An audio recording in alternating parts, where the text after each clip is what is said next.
the floors. Well, I had on a pair of pants and a fatigue jacket. It was a warm day, summertime, and I took my jacket off and laid it over the heater. Yeah, that's what first thing I knew, somebody bellowed out, "What the hell is burning?" And I looked around, there's my jacket going up in flame. Well, I really got it dressing down. He finally ran out of steam and he says, "Go see the supply sergeant, get a new one." He did it all over again. He told me what he thought of me and what he would do if I did it again. So I had a good introduction to that artillery battalion. The first sergeant then told me, he says, "No, you're not going down to the maintenance battalion. Somebody's already got that job as partsman. But can you type?" "Sure, I can type." "Well, would you type me a letter?" "All right, I did." He read it, looked at it. "By the way, you can forget about going down to the maintenance battalion. You're going to be my battery clerk." Well, what more could you ask? So we spent about a year training and we're about ready to go overseas. And they stripped our division of everybody under a corporal and sent them overseas as replacements. Well, that meant we had to start all over again and get in new guys. We got in a lot of these men who had the privilege of going to college on government money, ASTP. And this is what we got in a lot of those. And so we spent another 9 months training. And finally, about the middle of 44, we started to deploy over to Europe. Going over was nice and smooth. We were on a big cattle boat. I ate lunch in the mess hall one time. That was enough for me. My buddy had been put on officer's KP and he kept slipping me sandwiches. So between that and the PX, I got along pretty good. We landed over in Liverpool, England, in December, and we moved out to what they called Windmill Hill, a nice muddy area with a lot of big tents that would hold about 6 people, wooden floor, and that's where we spent the next 6 weeks, getting new equipment and getting everything we needed, getting new tanks and working on them. And finally, on New Year's Day, 1945, we boarded LSTs and went up the Seine River as far as Rouen. And that's where we disembarked. And we stayed in southern France. We didn't get into any battles as a division, but the infantry, they took us as battalions and worked us in with some of the infantry divisions to get a little bit of extra training. And we were staying in a small town by the name of Thiaco.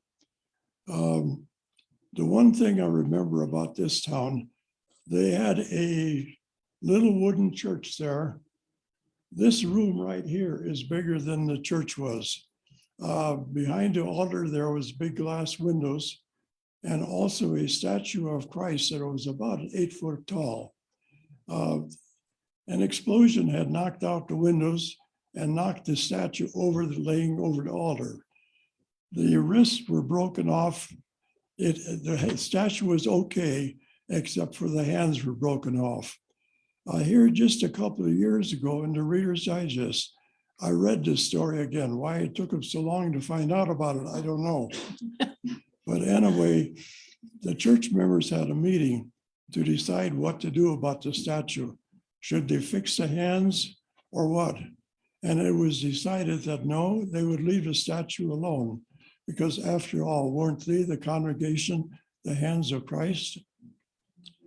Well, we were in southern France there for several months under Patton. And then we were transferred into Holland under Montgomery. As about the time we got to Holland, the Germans had blasted the dikes and everything was mud. And you do not move tanks in mud. Through us, 6 of us were billeted with an older couple in their private home. And evenings we'd be sitting around the table. I'd be talking mostly to the lady there, part Dutch, part German. And she was telling me all about the Germans, how they had invaded Holland. One evening, now the mister, he would sit there every evening with his book reading. But this one evening, that book was upside down and it stayed that way all evening. He didn't notice it. So you know how much he was reading. She was telling about how the Germans had taken the clockworks and the bells out of the church steeples and sending it back to Germany for metal. She was telling also about the Dutch girls pushing these baby buggies around. Those German bastards. That's what she thought of the Germans. And, after 6 weeks or so, things had dried up and we moved off into Germany under General Montgomery. And we took the northern route, the northern part of Germany, and went across. And during that time, frankly, I have no memory. I have no idea what went on, where I slept. And I slept in some good barns on the way up there. But when we got to Göttingen, Germany, this is when the war was over.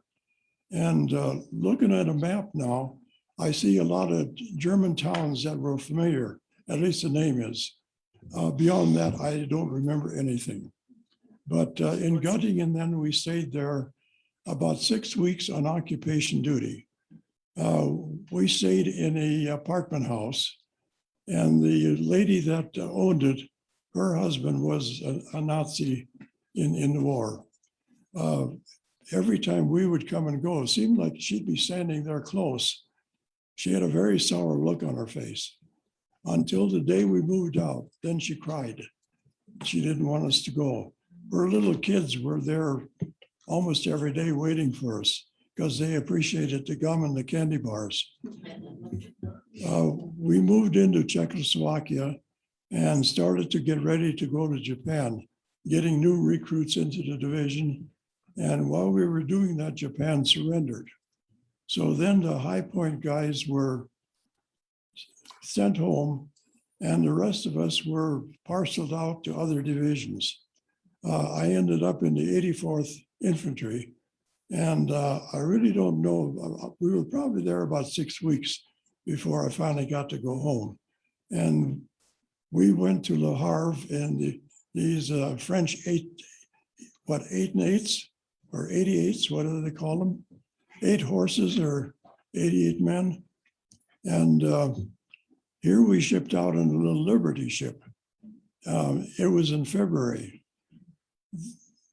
This was a rough ride home because that ship was going up and down with the waves. And there was no stopping. It was going up and the next second it's going down.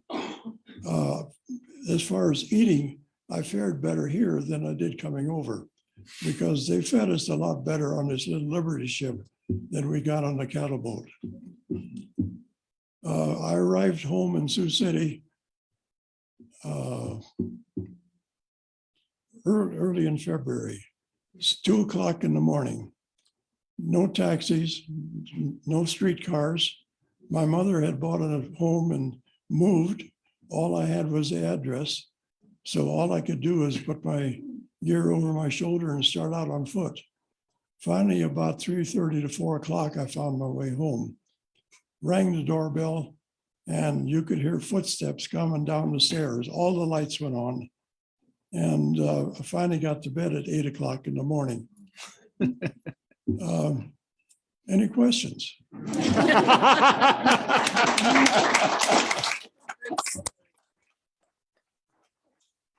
I just want to say, I thought you didn't know what to say. You said to me, I don't know what to say. You did a great job. You should write that down. You can do whatever you want. Harold, the city would like to present you with a coin, if you don't mind. I'm up here on the dais and I'm going to bring you a coin that the city wants to present to you, and then I'm going to read the proclamation. Okay. Harold, you should write that story down. That's a great You story. have to wait, he can't tell where it's coming from. I'm right here. Oh, good. City of Woodland Park. Yep. That And you're a also- treasure for us. We appreciate you very much. Well, thank So, you. Thank you, sir, for your service and time. Okay. Sure. Happy birthday to you. Happy birthday to you. Happy birthday, dear Harold. Happy birthday to you. Many more. Harold. Harold, would you want to introduce Mrs. Arendt? Would you want to introduce Mrs. Arendt? Karen, will you introduce Karen?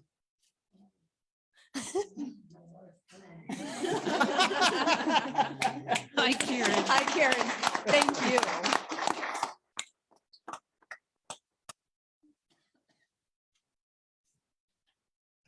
It's okay. We got a little more. Shortly after we moved out here, like she said, we built a new home, a solar home, and it was a beautiful place. We enjoyed it.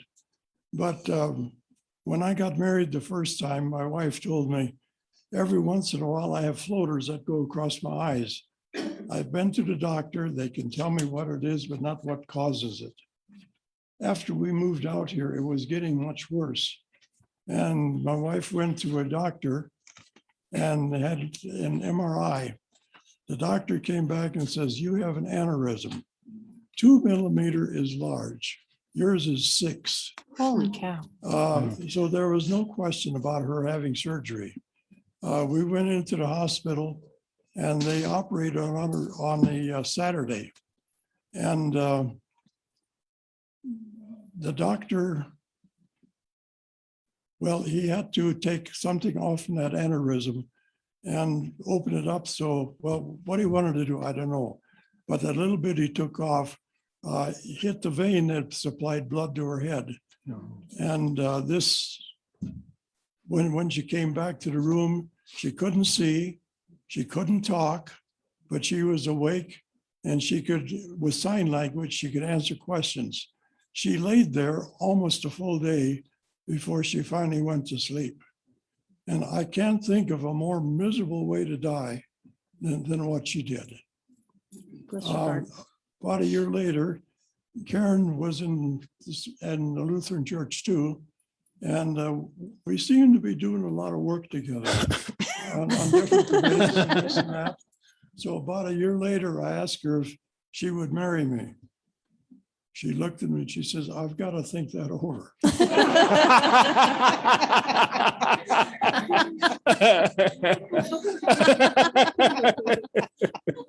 But she did say finally yes.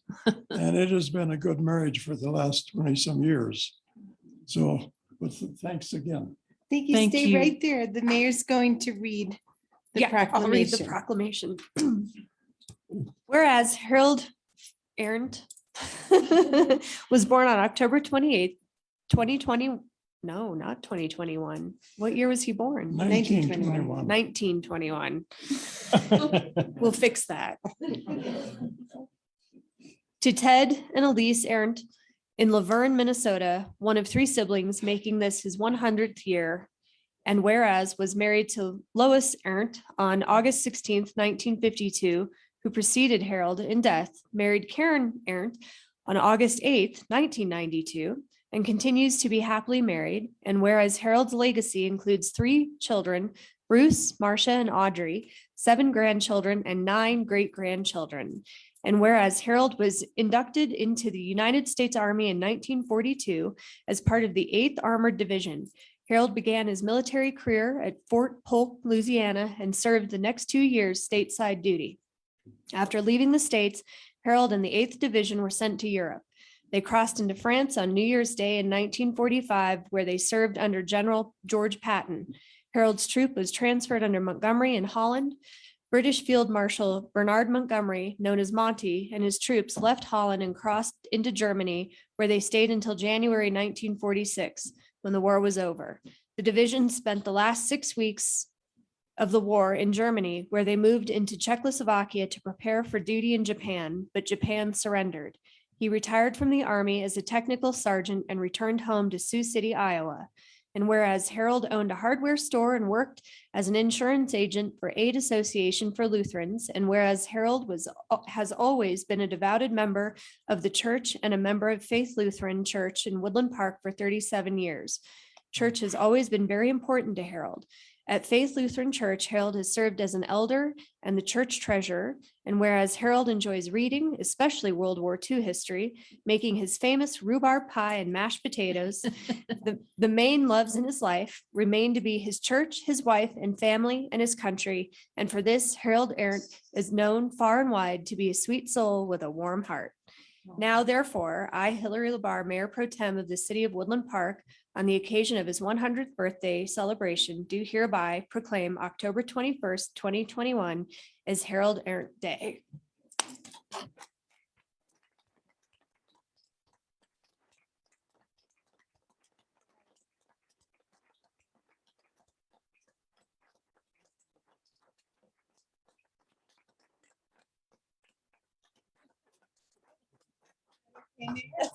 Sure. She mentioned a store which brings up some more. You talk about God's blessings. I was working for different automotive stores as a parts man. And I got to the idea that I wanted a store of my own. I bought a coast-to-coast store in Janesville, Minnesota, sight unseen. I didn't know anything about it. We just moved in 3 other hardware stores in a town of 1,800. And after I got in there, I went to work and I had a good business, very good business. I was in there about 6 years. And the company came along and says, "Hey, we'd like to see you in a bigger store." Okay, so I moved down to Red Oak, Iowa, and I was in that store for 3 years. Again, I had a good business, and I had to have the landlady make the store larger, so I had more room for supplies. Then the insurance company came along and wanted me to go to work with them, and the man that was pressuring me was a friend of mine, so it was pretty hard to say no. And after I left both stores, I found out that they closed up a month after the new guy took over. There was no business. I went into the insurance business, and the guy that had that ahead of me caught me one day and says, "Hey, I feel sorry for you. There just is no business out there." The company had close to 2,000 agents, and I was with them for 18 years. And I was in the top 10 in that 18 years in sales. Huh. Now, a guy that went into something not knowing what he's getting into, somebody was taking care of me. That's good. Mhm. That's very good. Thank you, Harold.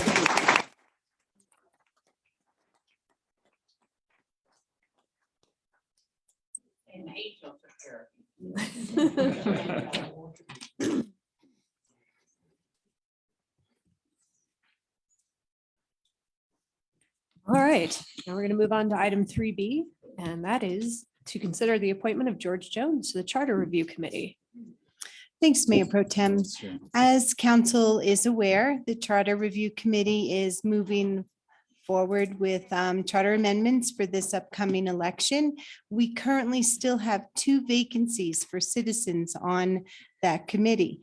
George Jones has applied to the committee. You have his application in front of you. And I do want to say that George has been present at the last 2 Charter Review Committee meetings to observe. And George, would you just mind coming up and just giving a brief introduction and saying what your interest is in the committee? Certainly, and this is a tough act to follow, so. Right. Yes, Mayor Pro Tem, council members, city staff, thank you for the opportunity to be here. My name is George Jones. My wife and I moved here just shy of 5 years ago into Woodland Park. We own and operate Colorado Gear Lab that sells used and new gear, outdoor gear to any outdoor enthusiasts, and we have a lot of them up here. With that, I think, and so my day job, by the way, so during daylight hours, I work for T-Mobile. I'm a product manager for them in their 5G Advanced Services division. So with that, I would yield back and invite anyone to ask questions. Council, questions, comments? Yeah, when did you arrive from Woodland Park, George? What? I'm sorry. When did you come to Woodland Park? Oh, it would be 2017. Yeah, I had to look over because I was thinking, 2017. Okay. February. Very good. And I guess the follow-up question would be, in that time, have you observed stuff in the charter that is in need of attention? You know, to be fair to that question, I ran for city council in 2018. Sally Riley gave me her version of the charter and I poured over that thing. But to your question, I really wasn't looking to change it. Sally has a number of notes alongside some of the areas on the charter, kind of asking like, what does this mean or something like that. So I could go back to that and probably use that as a guide. But to honestly, I was looking more to memorize it, not to critique it. Very good. Anyone Well, else? we welcome more citizen involvement in the process. So, yeah. Did you really memorize it? I was looking to memorize it. That was my intent. I just have to say, that concerns me. But Sure. thank you for applying. Sure. It concerned Lynn as well. For a while. Very good. Anything further? No? All right. Can I get a motion then? I'll move to appoint George Jones to the Charter Review Committee. I'll second. Okay, council, you may vote. Oh, It's in the software, right? Yes. We need Yeah. Jeopardy music now every time we can vote. I don't have it. Oh, yeah. I don't, and I only have it open once. Good Hold job, on. Kelly. Uh-oh. Problem child. There it is. Okay. All I had to do was mess it up and now it works. Thank you. There you go. Very good. The motion you has passed unanimously for George Jones to be appointed to the Charter Review Committee. If Mayor Pro Tem will allow, I can give him his oath of Absolutely. office Sure. right now and it can be official. Thank you, council. Thank you. Congratulations. Thank you. Okay, George, raise your right hand and repeat after me. I, George Jones, I, George Jones, do solemnly swear do solemnly swear that I will support the Constitution of the United States that I will support the Constitution of the United States and of the state of Colorado, and of the state of Colorado, the charter and ordinances of the city of Woodland Park, the charter and ordinances of the city of Woodland Park, that I will faithfully perform the duties that I will faithfully perform the duties of Charter Review Advisory Committee of Charter Review Advisory Committee upon which I'm about to enter. upon which I'm about to enter. Congratulations and thank you. Let's get you to sign this.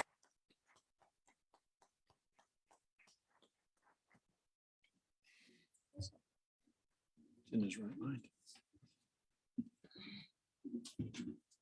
Thank you so much, Thank you. George. Yeah. We'll see you Thanks. next Monday.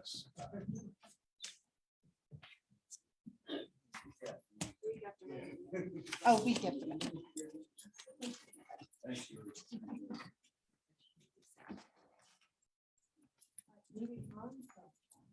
Moving on, we're going to move to item 3C. Excuse me. And it's a proposal to host the Salute to Veterans Rally 2022 in the city of Woodland Park. And Mr. Weir is the presenter for that. Mayor Pro Tem, just a point of order. Yes. When was this added to the agenda? Because it's not on the post website nor what we got. Oh, it didn't get updated. It was added last night because you. it's a item that didn't have to be voted on. Yeah. We just added it last night. Right. And so Jim, before you present, I just want to remind council, this is just discussion. No decisions are made this evening. Jim's just here to present his information. You're free to ask questions, but there will be no voting this evening on the event. We'll bring that back then to the agenda once we have this discussion and better direction. Okay, thanks, Mayor LeVar, Council, Jim and Pam from the Veterans Rally. When we came in last month, we had mentioned a few items that were crucial from our side in the interest of moving forward with the Veterans event for 2022, as council and the city had expressed interest in continuing that event. So we came to reiterate some of those points and hopefully clarify some concerns expressed since then. We just came tonight to Mayor LeVar's point to just have a conversation. So we did not make a call out for support. We came alone, didn't want to pack the court. So in your handout, section 1, when we had our department head meeting after the event last year, was nearly 100% positive. The only complaint that we got, the only point of concern was poor flow and accuracy in the lines of communication from the event organizers and the department heads, et cetera, and what was going out. The city manager has already indicated that he feels that this is repairable per our suggestions. So, understand that we have no issue with submitting separate temporary use permits for the ride and the rally for 2022. There's not an issue with the temporary use permits. The only issues that we suffered were with random and numerous additional requirements and repeated demands for, details outside of the TUP. But now that we've all seen the event work one time, I'm confident that we can, get through that fairly painlessly. So simply allowing us to be in charge of the event during the planning stages will save a lot of hours, and we can promise better communication between all of the entities. Any questions or concerns on that piece from council? Hi, Jim. Hi. My only thing that jumps up in my head there is that would be, in my mind, predicated on close working relationship with the sheriff's department, the police department, because of the logistics and of the traffic safety flow, all that sort of stuff. So that would be my only caveat in there, that needs to be a very, and I know it already is. So, but I just want you to know that it's not a carte blanche. It's certainly working in conjunction with our law enforcement. Yeah, absolutely. I mean, public safety has always been, for our 30 years in this business, first priority. And, we have had great relationships with PD, fire, law enforcement at every event, and we can get, rave reviews from all of them. So, doesn't matter how good the event is. If it's not carried out to the satisfaction of law enforcement and fire from a safety perspective, you're done. Doesn't matter how good the event is. So that's always number one. Good. Anybody else? Okay, so the second piece here, facilitating growth. When we were in last time, the second request that we had made before council was for the opportunity to allow the Veterans Rally to succeed. By that, I mean that the restrictions that were put, and a lot of this was just circumstance, the fact that we were second in the door, but the restrictions on the timeline and the event footprint significantly hampered our ability to make the event succeed to reasonable expectations and what we're used to and what the potential of this event is. The bottom line is that we can't expect to attract more features, exhibitors, and ergo visitors without extending the duration of the event and the amount of real estate that the event is allowed to utilize. So we need council support to make this happen. For us, it's not a personal decision, nor is it a political decision. It is simply a business decision.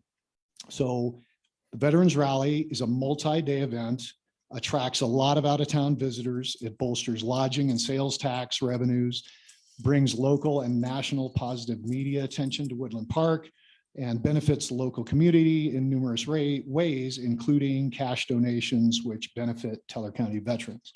You'll probably see it in the paper next week, but we just gave a check over for $5,300, I think, from the event to the commander of the VFW post here to be used for the Teller County Veterans Assistance Fund. The other $2,800 went to the Vets for Vets organization, which helps homeless veterans in the area. So from a business perspective, it makes sense to encourage, facilitate, and nurture this event, especially considering the widespread support from the local constituents.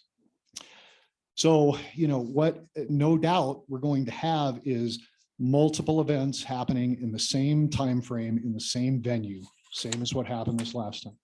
Again, from a business perspective, it makes sense to us for the city to showcase the multi-day event on center stage while still allowing the 2 half-day events to operate freely adjacent to the main event and prosper as a result of that cooperative effort.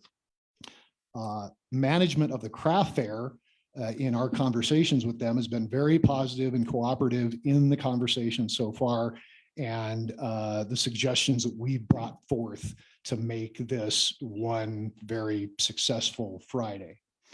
The submitted plan that we put before you, what we submitted in writing last month, will in no way financially harm either of the half-day events. In fact, just the opposite. The plan that we've submitted will facilitate possibly the largest turnout all summer for both of those smaller local events that happen on Friday. On the other hand, if our plan to combine the 3 events operating together and adjacent to each other is not permitted, then the Veterans Rally is going to again be negatively impacted in a big way as it was last August. Bottom line is we need City Hall to approve our forthcoming temporary use permit for the entirety of Memorial Park for a 4-day period in August. We will then work to coordinate the addition of the 2 local events adjacent to the main event for that customary 5-hour period that they operate on Fridays. Without the provision from City Hall for the use of the entire park for the Veterans Rally, we are not confident that it makes sense to continue with the plan for the 2022 event. Again, we feel as though in our conversations so far that we have widespread strong support from the local constituency for the plan in place to extend the time frame and the footprint for the Veterans Rally. Any questions or concerns from council on that piece? Well, I'll just chime in to say that I would like to see, and I'm not speaking for all of council, but I'm saying for myself, I would like to see that you work together with the craft fair and the farmers market in the same location and make it fabulous for all of you. So just ponder that.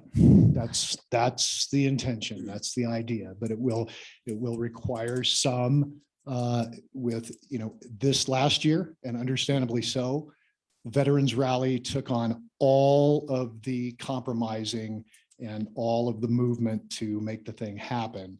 And so this year we ask, for some compromise, from the farmers market as well. I would like to say that the issue with the real estate has more to do with being able to attract and keep vendors. If we are only able to place vendors in the north end of the park and promise them a day and a half of sales and that's it, we can't get any more vendors. We won't be able to. We need to sell more vendor space. On a shoestring to make it work. So that is, part of the revenue to make it happen. Also, the way it looks for the attendees, they expect a little bit more of a vendor show. It worked. I'm not saying it didn't, and it was fun and people had a great time. We can do a better job. We can bring more people. We can make it look better. And I think if we had more time and more real estate, we can accomplish those things. So that's my 2 cents. Mayor Pro Tem, I do have questions for you, for actually city staff. Do we have the same situation where the farmer's market's already got a contract in place, or are we ahead of the game this time around? We don't already have any commitment to either event at this time, and Sally can correct me if I'm wrong on anything I said. Well, I thought our TUPs didn't allow in advance of 6 months anyway, do they? Right, yeah. Yeah. So what Councilman Zulawaga just said is another part of the timeline concern. You can't submit a TUP before 6 months. You can't reserve anything in the park before 6 months. We cannot plan and execute this event in proper fashion in less than 6 months. Now, the turnout for the event is indicative of the fact that we were held up for so long before we could even announce that we were having an event. Typically, what has happened in the past, whether it's in Cripple Creek or in Winter Park, was, budgeting time happens, the event is approved, and January 1, we're on the ground to promote and to start advertising and to start trying to gain sponsors and vendors and all of that. So, this also becomes part of the request for the timeline. And it's not, meant to be like, presumptuous or ego driven or trying to tell you all how, this has to go, because we're guests and we're here asking. But, to the point that we heard repeatedly over and over as we were trying to work on preparing the event, the city's never had anything like this before to deal with. So for an event of this scale that's drawing people from all over the country, we really need the time to do that. And, proper time means we start, first quarter, first of the year to, get the thing rolling.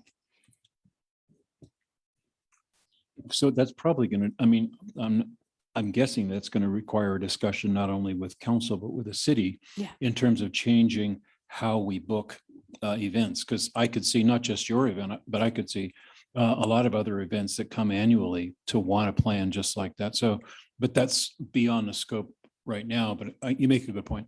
Yeah. Well, and Consideration, yeah. right. And, smaller local events. I mean, if we were running a fair that lasted 1 day or 5 hours, certainly, you can do a shorter timeline.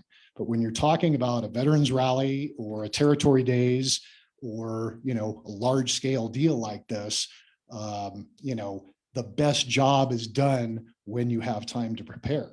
For people that aren't involved in the event business, even thinking about something that's going to happen next August right now is pretty crazy. But we would be normally, when we knew that we're going to do the event every year in the same town, we'd be working on it now. But January becomes kind of a drop dead. Sally. Just a minor clarification. Temporary use permit applications are issued annually. So we do begin to accept TUPs January 1st. Oh, okay. Do you accept them for events that are longer than so many days? Yes, Okay. any event that would happen in 2022 can submit their TUP application 1st of January.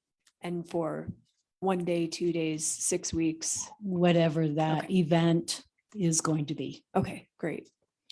So that was my mistake. It's the reservation of the park that is 6 months out only, not the TUP. Sure, Suzanne?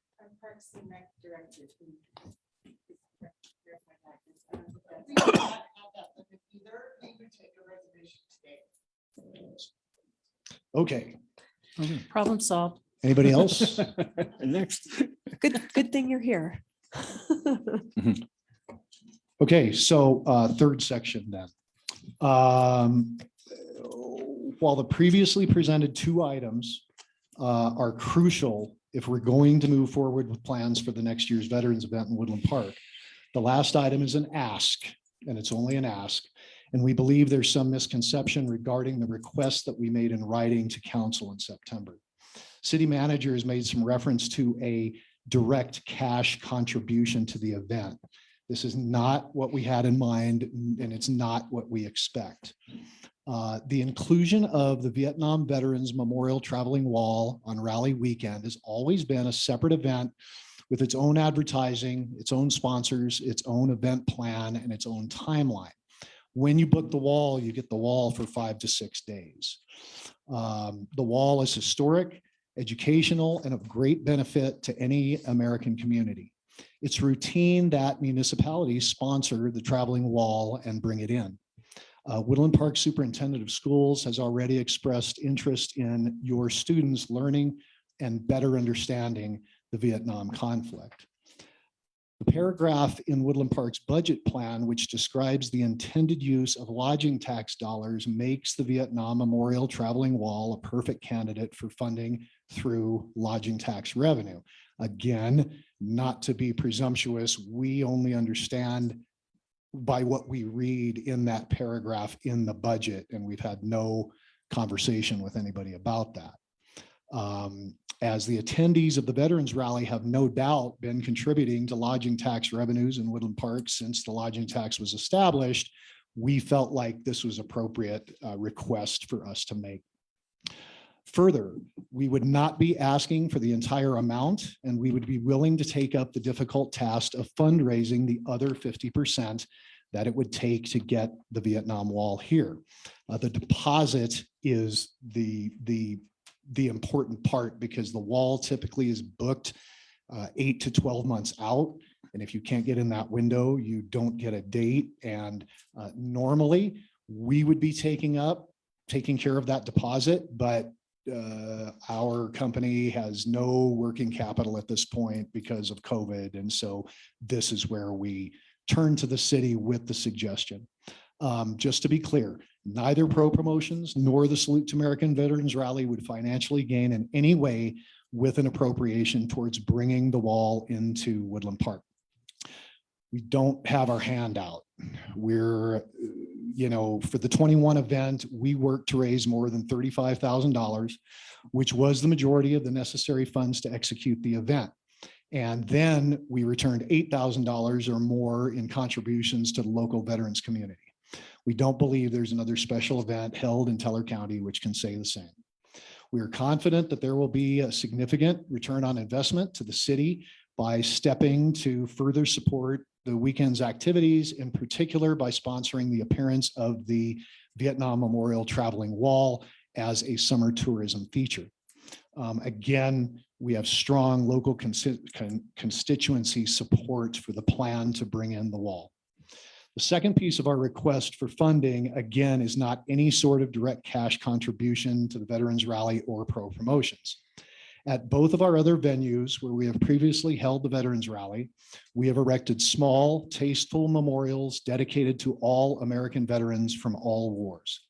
The memorials are important and are points of attraction for visitors year-round. The memorials are bolstered each year with new dedications at each remembrance ceremony during the rally at our expense. In the written proposal provided to council in September, we requested some funds to assist in the erection of a small memorial adjacent to the Eric V. Dixon Memorial already in place in your park. Again, we're not here with our handout, as we are willing to contribute additional funding to make the memorial a reality. And again, we'll contribute annually to the maintenance and improvement of the memorial through the upcoming veterans event here in Woodland Park. Again, we have strong support from the local constituents for this plan, and we think it would be really unbelievably appropriate to unveil that memorial for the 30th anniversary of the rally and the 35th anniversary of the ride next year. The final request is for some contribution by the city to facilitate increased attendance and participation for the weekend's activities next August. Again, by the way we read the lodging tax description of intent, we believe that advertising and promotion of the Vietnam Traveling Wall and the weekend's activities, along with some additionally needed equipment in the park, to allow more attendees to experience the remembrance ceremony would be appropriations that meet the criteria nicely. Again, no direct cash payment to the Salute to American Veterans Rally, no direct cash payment to pro promotions. All in all, we're suggesting a few $1,000s be directed towards these 3 additions in the interest of increased tourism, increased lodging taxes, increased attention and honor towards our United States veterans, increased educational opportunities for your students, and increased opportunities for far-reaching positive media exposure and a huge amount of goodwill and positive relationship building with the 390,000 plus veterans in Colorado and the 66,000 plus members of the active duty military in the Pikes Peak region as a result. Questions or concerns from council? Council? No questions, comments? Okay. All right, well. No, okay, I had a question.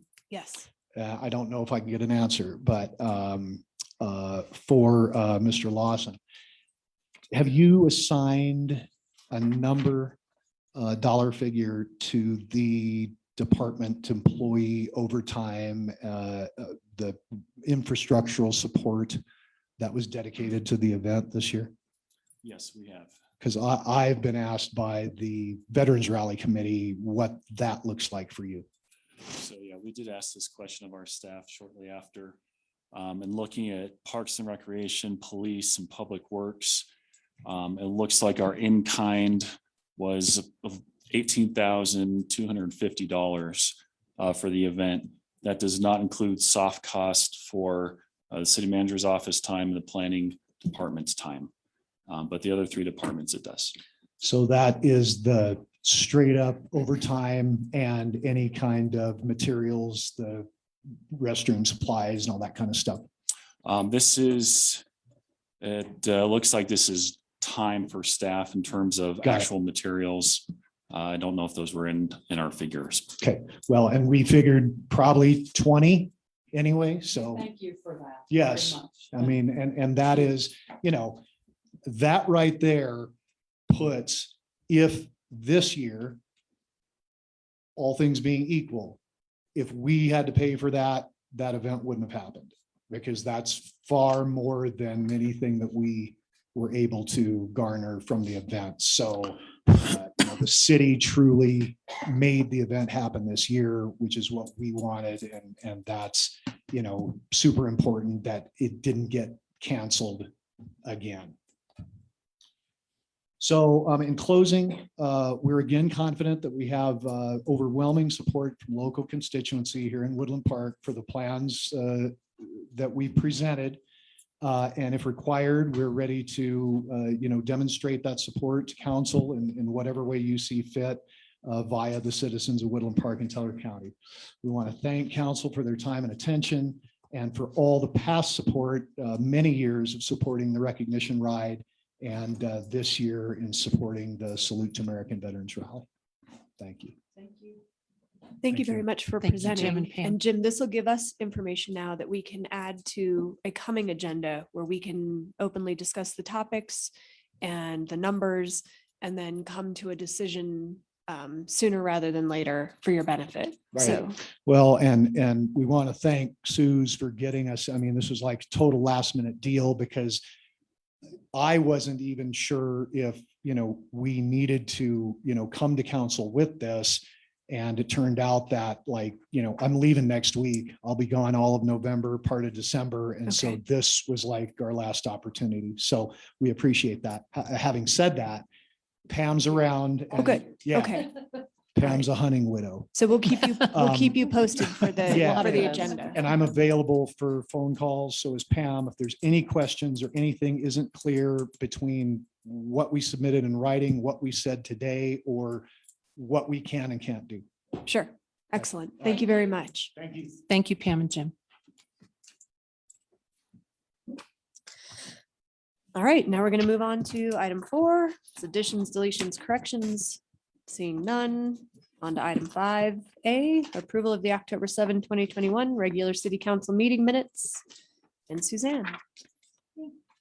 Thank you, Mayor Pro Tem. This evening, we have one item on the consent agenda, and that is the approval of the October 7th, 2021 regular city council meeting minutes. Council, were there any questions, comments on that? Or are we good to move for a motion of approval? Yes, I move to approve the consent calendar as written. I'll second. Council, you may vote. Maybe. Now it's my turn.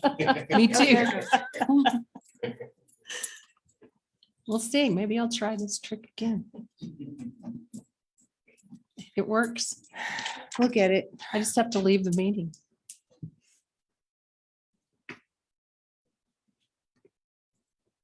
Well, hello. Okay, there we go. Phew. I don't know. I think it's because I'm old. That's definitely why. Thank you. Council motion is passed unanimously. Thank you very much. Thank you.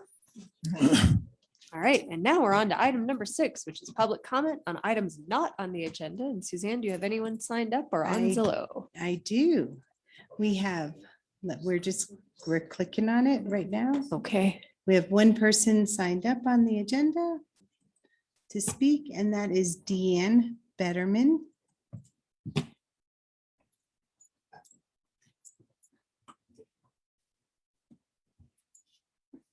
Hello, my name is Deanne Betterman. I live at 1217 Stone Ridge Drive. I've lived here for about 20 years in the area. I am a retired registered nurse, and so I have time on my hands to help my community. And I am going to look for an opening on one of those committees that you need people on. My last job was a private duty nurse for special ed children at Crescent Elementary, at Summit, and also at Gateway. I have just two things I would like to mention, and it's about the budget, and I know that you're probably done with it, but because I have We've gone- just begun. Oh, okay. This is timing, good timing. Perfect timing. I have been going to Citizens Academy, and I found out that our swimming pool is state of the art. And I've learned some more things about it. So if you want to hear from your, I was going to say parishioners, from your constituents, I would love to see you pay that off. But also, I don't know if there's any city council money for marketing, because it's a healthy, it's a community health issue, I think, that would improve people's health. The other thing is when I came here, we were in a severe drought, and we would joke around about putting more reservoirs up on Pikes Peak. Why don't we do that? And so when I got to see the water plant, I'm very pleased with how natural we don't use chemicals, and the evaporation up here is wonderful. And they did talk about a new reservoir. And so if you are so inclined, I would like to give a plug for you to put money into that reservoir. The last thing, I just would like to encourage our city council in teamwork and listening to each other. I think if you want to be listened to, that you have to listen to other people. And the latest rumors going around is that our civilization, our countries might be going through a civil war without bullets. And I think that Woodland Park doesn't have to participate. And I do think that I don't agree with everyone agreeing with everything, but I think listening to each other. And that's all I wanted to bring tonight. And I thank you for listening to me. Thank you very much. Thank And that you. was really wonderful. And I wish more citizens would attend and come to the podium as you've done this evening. We really appreciate that. Thank you.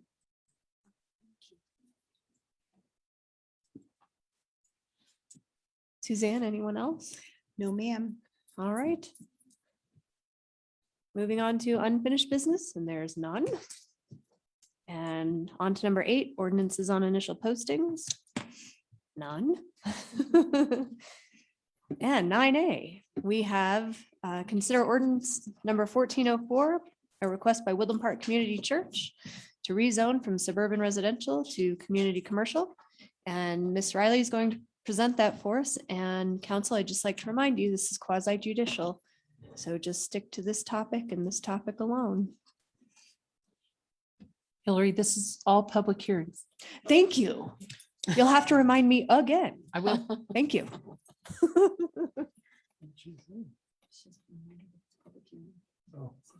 I always get excited at the end of Sally's presentations and just want to vote.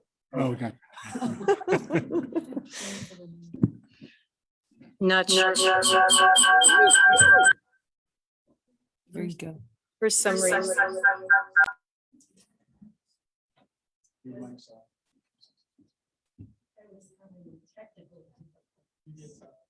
You're good now. Your mic is off. Your mic's on. There. Okay, thank you for bearing with us.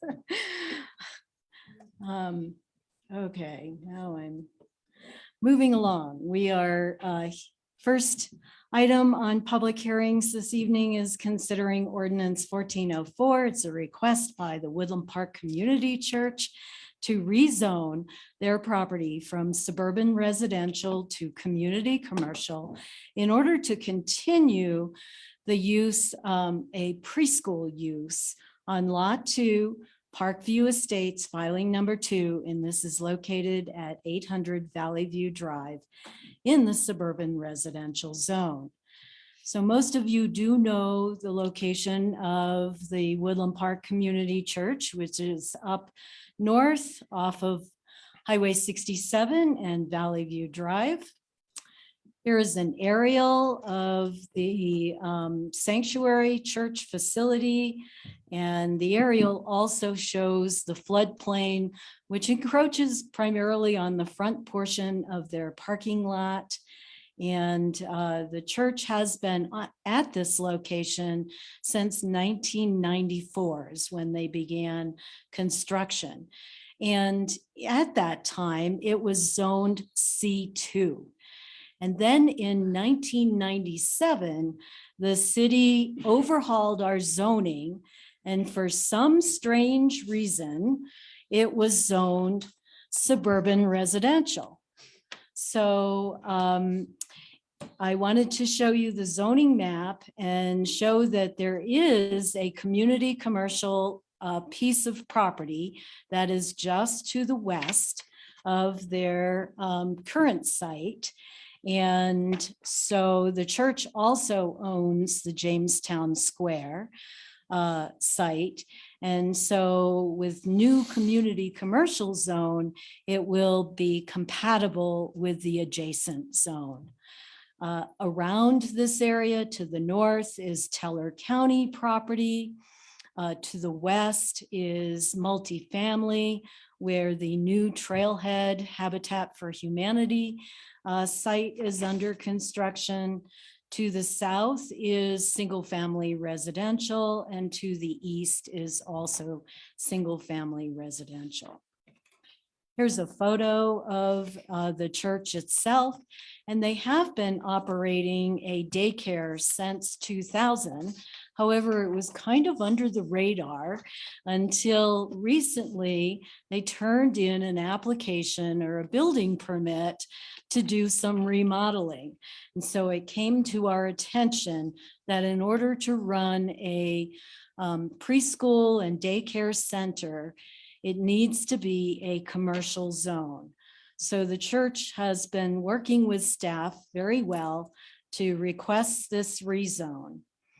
In the packet, there is a comparison. I won't go through this big table of uses, but it compares the suburban residential zone, which is their existing zone, to the community commercial zone. And of course, a place of worship is allowed in all of our zones. But a childcare center would only be allowed in a community commercial zone. And so in order to evaluate a rezoning, we asked several questions. The first question is the proposed site consistent with the comprehensive plan map? Well, when the comp plan was developed 10 years ago, this site reflected its current zoning of single family. So no, however, we are right now adopting a new comprehensive plan and it can be easily amended to change to commercial. Oops. And then is the proposed community commercial zoning consistent with the goals and objectives of the comp plan? And yes, both the 2010 comp plan and the Envision 2030, there are goals that deal with the well-being of our community and our shifting demographics and the need for quality daycare and learning opportunities in our community. And then have changes occurred in the surrounding properties that warrant a change to the zoning classification? Well, most of the properties are built out with a higher density of multifamily units. So having a quality daycare in this part of our community is really an advantage. And so the surrounding area does support this use and that the preschool has existed since 2000. Is the community commercial zone appropriate at this location? Staff believes it is, and the Planning Commission also supported this rezoning unanimously since it was originally zoned commercial and was modified with the zoning overhaul. The church itself is more of a commercial use, and it is compatible with the surrounding uses. Can the maximum density be served with planned water? And yes, it's kind of unusual. This church is actually served by water through the Teller County Water and Sanitation District. And that's because the old Williams restaurant and golf course and resort area was part of the Teller County Water and Sand District. And so when the church built there, they assumed that water service. However, the fire protection for the fire hydrants are all on city services. So basically, the zoning change will have no net effect on water usage. Question number 6, can the maximum density be served with wastewater treatment? And yes, you're well aware that we've recently expanded the wastewater treatment plant that does serve a population of 14,100. And we're right now at 8,151 based on the 2020 census. So yes, wastewater capacity is adequate and available. So Sally, with, what was that number again? oh, for the 8,151. Thank you. We expanded over the last decade by a little over 1,000 people in 10 years. So with that, staff and the Planning Commission recommend approval of ordinance number 1404 to change the zone from suburban residential to community commercial for this site. And Mr. Jim Vandermeer is here this evening and is the applicant. Happy to answer any questions. Sure, we'll let him come up to the podium, and if council, do you have any questions or comments for him or for Sally first? Sure. So Sally, on that big long list of differences between residential and commercial or suburban residential, Yes. it has the frontage changes from 40 to 50 feet. So is there any thing built within 40, within That 50 is- feet of the frontage because it says it was okay at 40. That is the right-of-way frontage, and this church is bounded on two sides with right-of-way frontage, so more than adequate. Oh, yeah, okay. That's the only thing that jumped out at me. And I have one for Sally also. Go Sure. for it. We'll just work our way Let's work our way down. down. So so the zoning change will still have the water being serviced by Teller. That's correct. Okay, thanks. Perfect. Thank you for the lead in because mine was on that. So if the water is still serviced by Teller, then I know we always receive responses back from Core Netco. Did we reach out to Teller as well, since they're the one that serves the water? We did not send something directly to them, but the property was signed and they would see those public notices. It was also published in the newspaper. Okay, thank Uh, you. You know, I will take that back. They have a pump station that is right next door, so they did receive a letter. Okay, thank you. All right, if you'd like to just step up to the podium for a moment and we'll see if council has any questions, and you're welcome to just introduce yourself and let us know who you are. So my name is Jim Vandermeer. I'm the executive pastor at Community Church, and with me tonight are David Buttery, our elder chair, as well as Kim Leitner, who is the director of the Learning Center. So when we initially began this process, that we were making a purely sort of cosmetic internal change to the building to try to increase our capacity in the youngest children that we service. So because of the density of children per square feet and different things, so we were trying to modify some internal walls, and then we became aware that we were apparently not zoned correctly. So we've been operating a licensed childcare facility since 2000. And this was the first, for sure, I had ever heard of it. And so we have been working with the city to get that taken care of as quickly as we can, so we can continue to do. So really our usage is not intending to change other than mildly growing in that youngest age group. And that's the entire pursuit that we have. Council, any questions or comments? Jim, forgive my voice right now, but I just want to represent the constituents that would like to thank you for what your church has done in the past. And this is where a good deed does get noticed. Your church sponsored some vaccinations, and I know that your church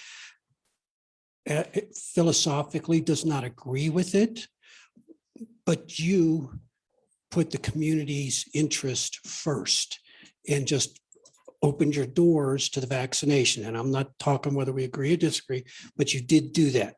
And I noticed that. And when I learned that you're kind of an anti-vax organization, but still put your teachings first, you've earned the citizens that my vote represents. You've earned my vote, and I thank you. Thank you. Yeah, I wasn't paying attention entirely, but remember this is QJ, so we need to stay on topic. But I know you wanted to show your appreciation, which is good, but guys, just remember, we have to be careful what we say during a QJ. So my only question to you, I probably could have asked Sally this as well, but on this issue of the water and sewer that's provided by Teller County Water and Sanitation, is that going to change any status that you have with them and the cost of services or any of that, or that's none of our worry? There would be potentially a mild usage increase by whatever is consumed by 5 2-year-olds, I suppose. That'd be about it. More cleaning up the mess. Huh? Yeah. All right, thanks. Very good. Thank you very much for stepping up to the podium, and we appreciate that you provide childcare in our community because it's few and far between, we know. So It's our pleasure. thank you. And because this is a public hearing, is there anyone else signed up to speak, or is there anyone in the audience who'd like to speak, or on Zoom? Any hands? No, ma'am. Okay. All right. Okay. Council, any other questions or comments?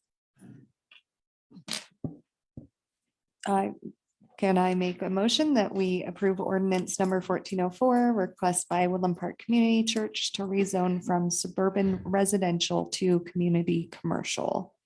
Second. Before it's seconded, may I ask a question of the council? Sure. If my comments, is anybody uncomfortable? It was QJ, wasn't paying attention. If anybody is uncomfortable with me voting, I will recuse myself from the vote. I'm not uncomfortable with it. No. You've been sufficiently reminded. That's. Yes, we're good. So I did second Stephanie's motion. Very good. Thank you. Council may vote.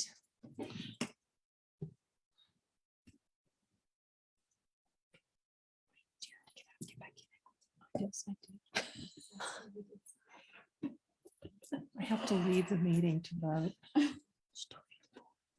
See, every time. Okay. Thank you. Motion has passed unanimously. Very good. Thank you. All right, moving on to 9B. That is consider ordinance number 1405, series 2021. And Sally Riley will be the presenter. And for this vote, I'm going to recuse myself.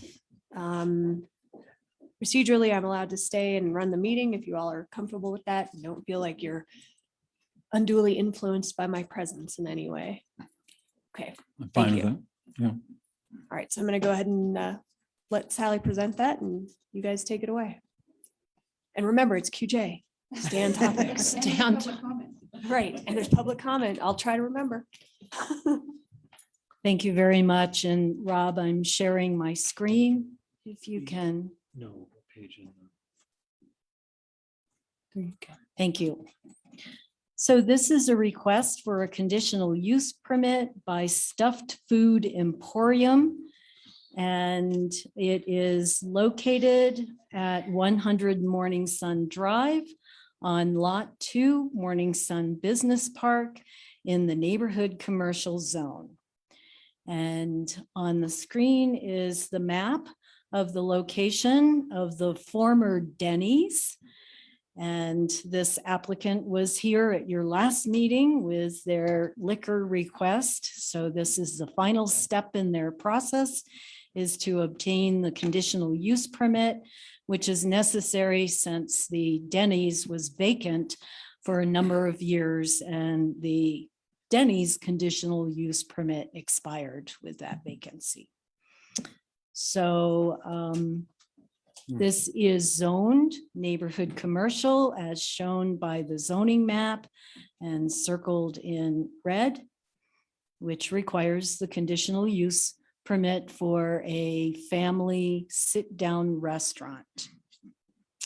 Here is a quick aerial of the site and shows how it is adjacent to Highway 24, but accessed off of Morning Sun Drive. I know the photo here is rather dark. They have been working on the exterior of the building by repainting the roof. So I believe that's been accomplished. It's still actually being done.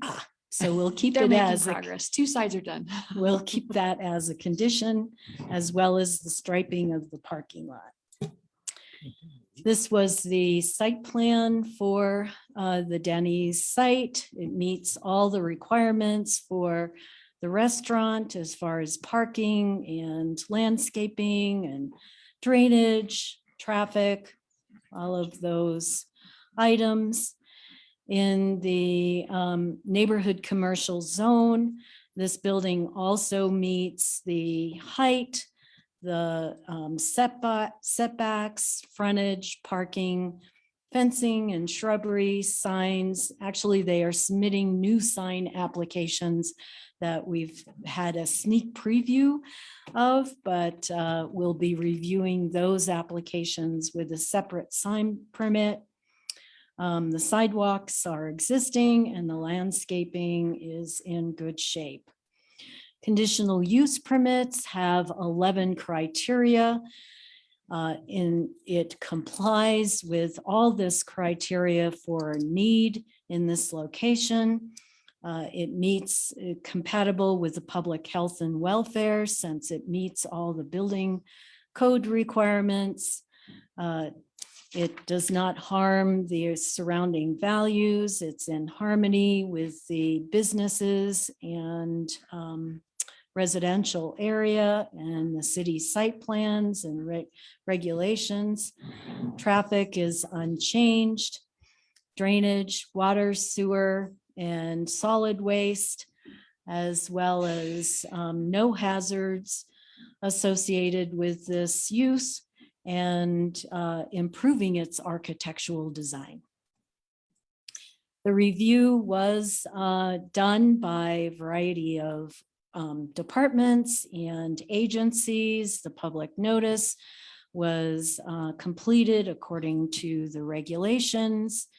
And Planning Commission and staff recommend approval of this conditional use permit with two conditions: that prior to opening the restaurant, that the roof is repainted and the parking lot is restriped. Happy to answer any questions. And I believe the applicants were unable to be here in person, but they were going to Zoom in. If Rob can elevate either Michael or Jessica, who may be on the call. Yes.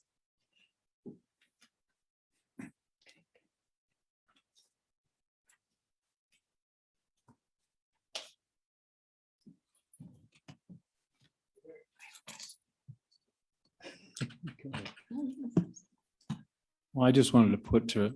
Good evening, council. Hello.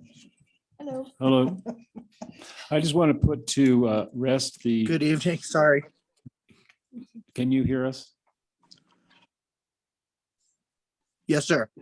Okay. Just want to put to rest the rumor that I heard that this was going to be a gentleman's club. So I just want to officially have it on a record for those who have taken it to its extremities. Absolutely. There is no intention whatsoever. There's no involvement with the strip club. Just a restaurant, family style restaurant with some video games for kids and some TVs for sports for adults. That's about it. You did present that last time you were in front of us. I just wanted to have it on the record that people can put that rumor to rest. Thank you. Yes, sir. No worries. So I had one question. I don't know if it's for you, Sally, or for Mike. I couldn't tell by the proposed plans of the interior. Did they make the bar any larger, or is it still the same size as it was when it was the Denny's? The bar area. Mike, if you'll answer that. Yes, the bar is the same exact size area, but actually has lost a few seats, about, I think 8 seats in total, because we put in a pool table. Okay, So, all right. So it's essentially still got the same seating for food for the. yes, right? the food seating Food hasn't changed and the seating bar hasn't changed. seating went down about 8. Okay, thanks. Correct. And I have one question for either of you, Mr. Anderson or Sally. You did say the two conditions are the repainting of the roof, which it sounds like is in progress, and the restriping of the parking lot. Has that been done yet? Yes, the parking lot has been striped. I just checked it myself today. Everything looked pretty good on it. The roof is being completed. They've had a couple really windy days that have delayed them from being able to spray at that height, but it should be getting done in the next few days. Thank you. Yeah. Council, anything further? All right, Sally, anything further? No, ma'am. Excellent. I'd like to make a Public motion. comment? Oh, no, it's public comment. I was staring at you. Almost, I almost made it through a meeting. You got two more. Suzanne, do you have anyone on Zoom? Anyone signed up? Anyone in the audience? Seeing none. Now may I get a motion? I'll make a motion to consider ordinance number To approve. sorry, to approve. Ordinance number 1405, series 2021 is requested by Stuffed Food Emporium and High Country Real Estate Holdings LLC for the conditional use permit for restaurant use on Lot 2 Morning Sun Business Park in the morning um, in the neighborhood commercial zone. Second. Thank you, council. You may start voting. That worked, Susan.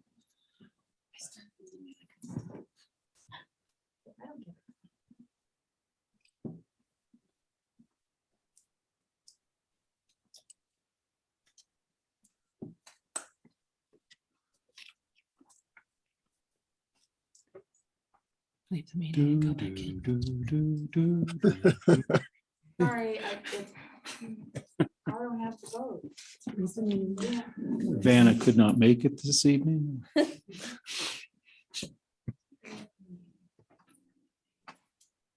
you want me to redo the vote?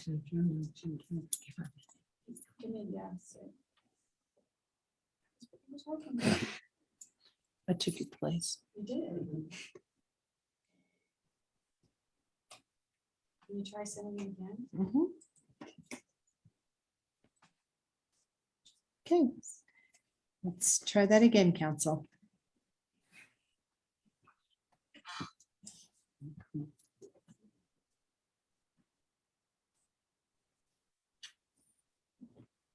You just left me. Yeah, seeing you made the motion. What's that? I said, seeing you made the Since I motion. made the motion, I'm probably gonna approve it. I still don't have it, Suze. Okay, so I will read the vote into the record. The record is, the motion carries, it carries 5 with one abstaining, Mayor Pro Tem Labar abstaining. So So- 5, 1 abstention. Just a point of order, I think we need to adjust that even though it's recorded as abstained, because there is a major difference between a council member abstaining and being recused from a vote. Yeah, I was gonna ask the technicality. Yeah. We will reflect that in the minutes. We don't have something up here that says recusal.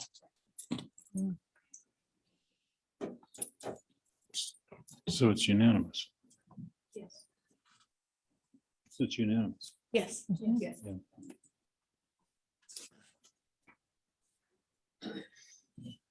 Well, we thank you all very much and we look forward to serving the community and seeing you all at the restaurant. When do you expect to open? As of right now, we're going to be having a party, which all of you and several others will receive an invitation to. It's scheduled for the 12th, I believe. Yeah, the 12th of November. And the opening will be the 13th, the day after, to the public. Great. All right. Thank you, Thank you. Michael. You've been a pleasure to work with. Well, thank you. I appreciate everything. We look forward to it.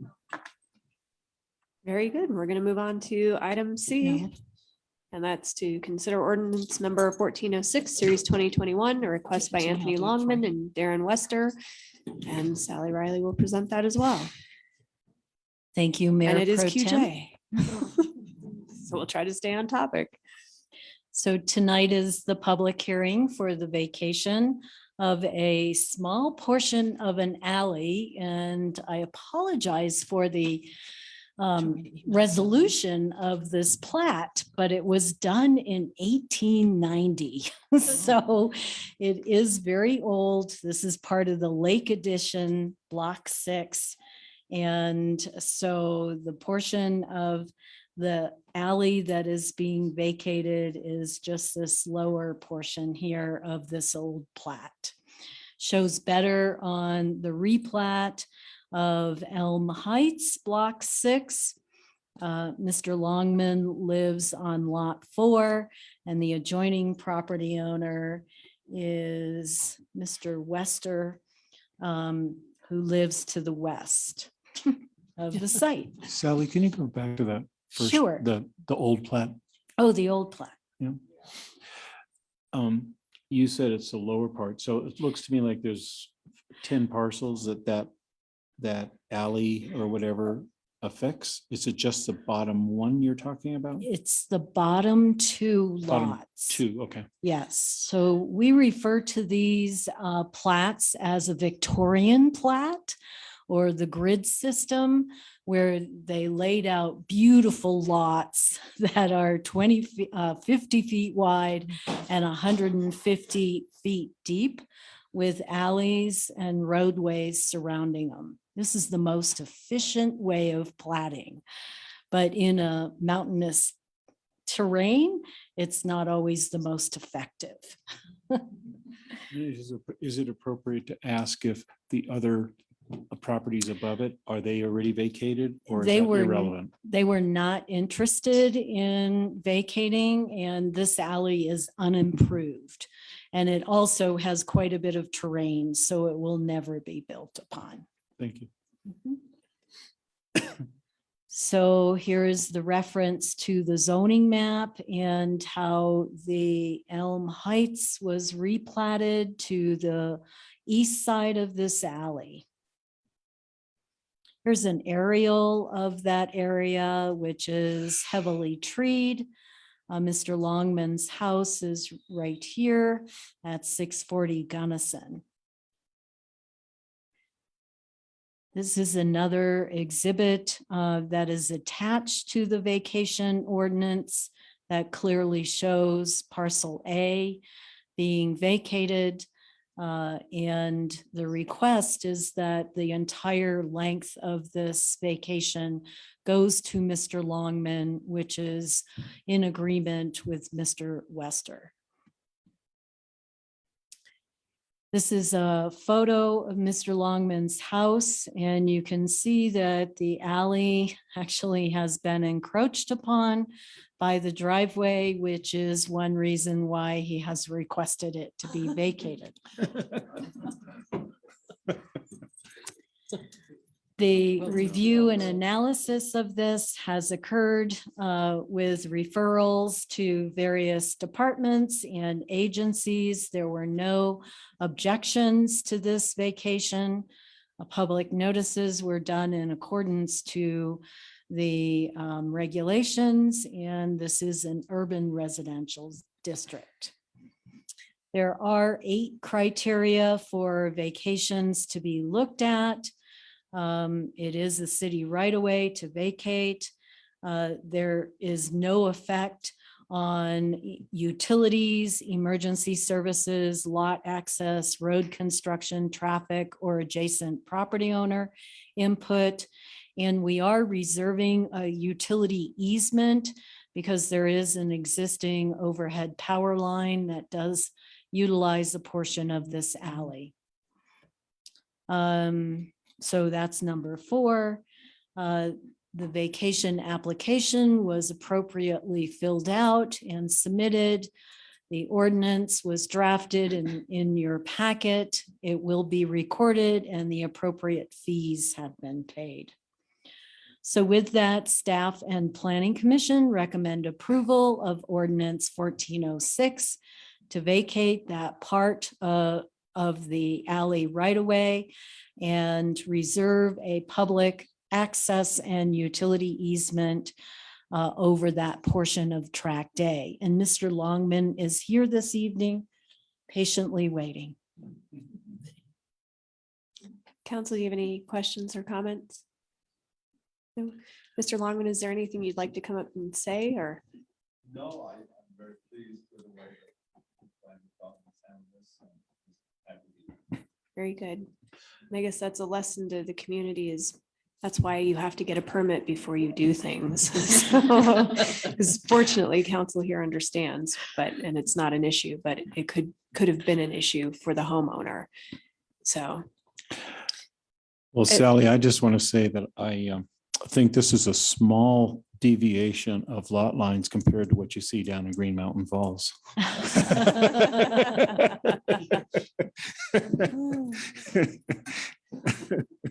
They have to move streets down there.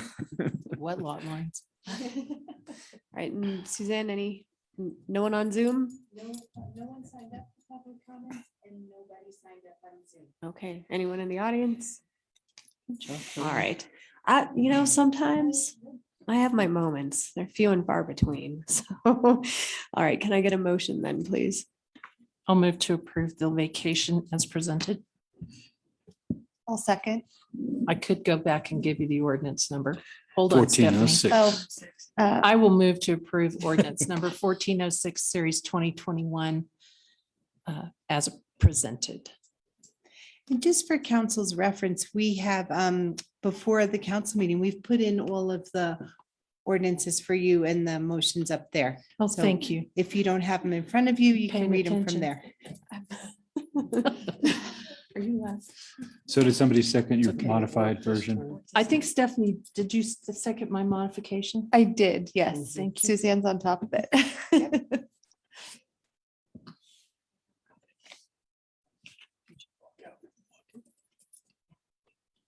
See, now it's not working for me. I'll fix it though. Hold on.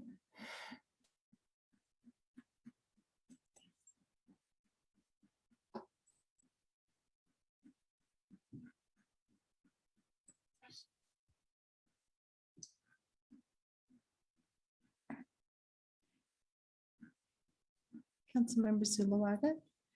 I'm not seeing it jump out at me. Hang on, there it is.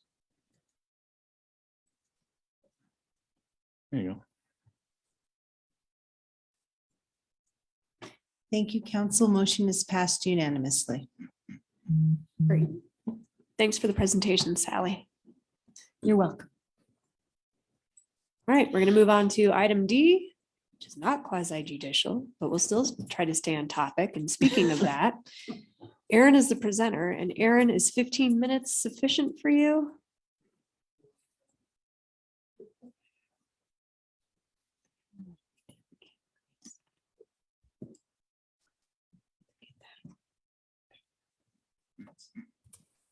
There we go.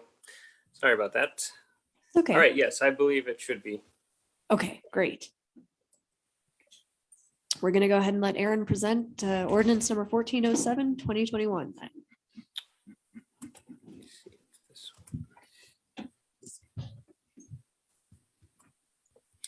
You guys seeing my screen? We see the blue Windows. screen. So blue screen. How about now? Yep, there it is. Okay, sorry about that. All right, so this is ordinance 1407. It's to amend the 2021 budget expenditure and revenue appropriations. So it's a supplemental ordinance. We originally presented this on October 7th, and at that meeting, we did agree to remove the vaccine incentives. So this will not be included in this supplemental. All right, so for the supplemental for general funds, we asked to increase the expenditures by $651,389. Set aside $500,000 for the debt service payment that was originally in the budget, but now we are just memorializing it. A mid-year cost of living COLA of $135,897 for eligible city staff. This will be retroactive to January 1. And then to amend the revenue budget for lodgers tax, we had an additional $15,370 that we were going to reduce the general fund revenues and supplement with the lodgers tax. And then we had a victims advocate vehicle replacement for $15,492. In the grants fund, we had a request to increase by $112,536. This was an additional $3,600 on that victims advocate vehicle, which was part of a car crash that we had. Part of the COLA for the grants fund will be $1,936 for the 3% mid-year COLA. And then we had the ARP items, $67,000 for hazard pay for frontline workers. We have the municipal broadband deployment plan for $40,000. This is the fiber plan that we've discussed before. And then in culture and recreation, water fund and wastewater fund, we all have the mid-year COLA. which in Culture and Rec, it's $11,765. In water, it's $14,753, and in wastewater, it's $12,679. That's all I have for you. Do you have any questions? Calm I down have over one. there. Kelly's really excited. She almost knocked her glasses off. Well, I actually have a question. Yeah. So I see that you have a replacement vehicle for the victim advocate, and you've got it appropriated across funds. Is it a transfer to the general fund or to put, because you can't split the vehicle between two funds? It's typical. I mean, my practice, it's you account for the asset in one fund. So I just am curious how that is going to work for you. Thank you for answering. So, and Aaron could probably have more sound accounting based explanation for it, but the reason it's in the Victims Advocate sub-fund and the grants fund at all is because there was a grant from the Victims Advocate organization. I'm not sure which one. Is it Vail? Vail. Oh, Vail. To cover part of the vehicle, and the rest of it was paid out of the general fund. There was a gift associated with the Kelsey Barrett case for the Victims Advocate. So I don't know if that answers the question. Aaron, how are you gonna, I guess we could talk about that offline. I just am curious about having it across two funds, a single asset and capitalization. Correct, yeah. We will have to do it as a split, but yes. So you'll probably just expense that in the grants fund and capitalize the general fund. Okay, thank you. Exactly. Thank you.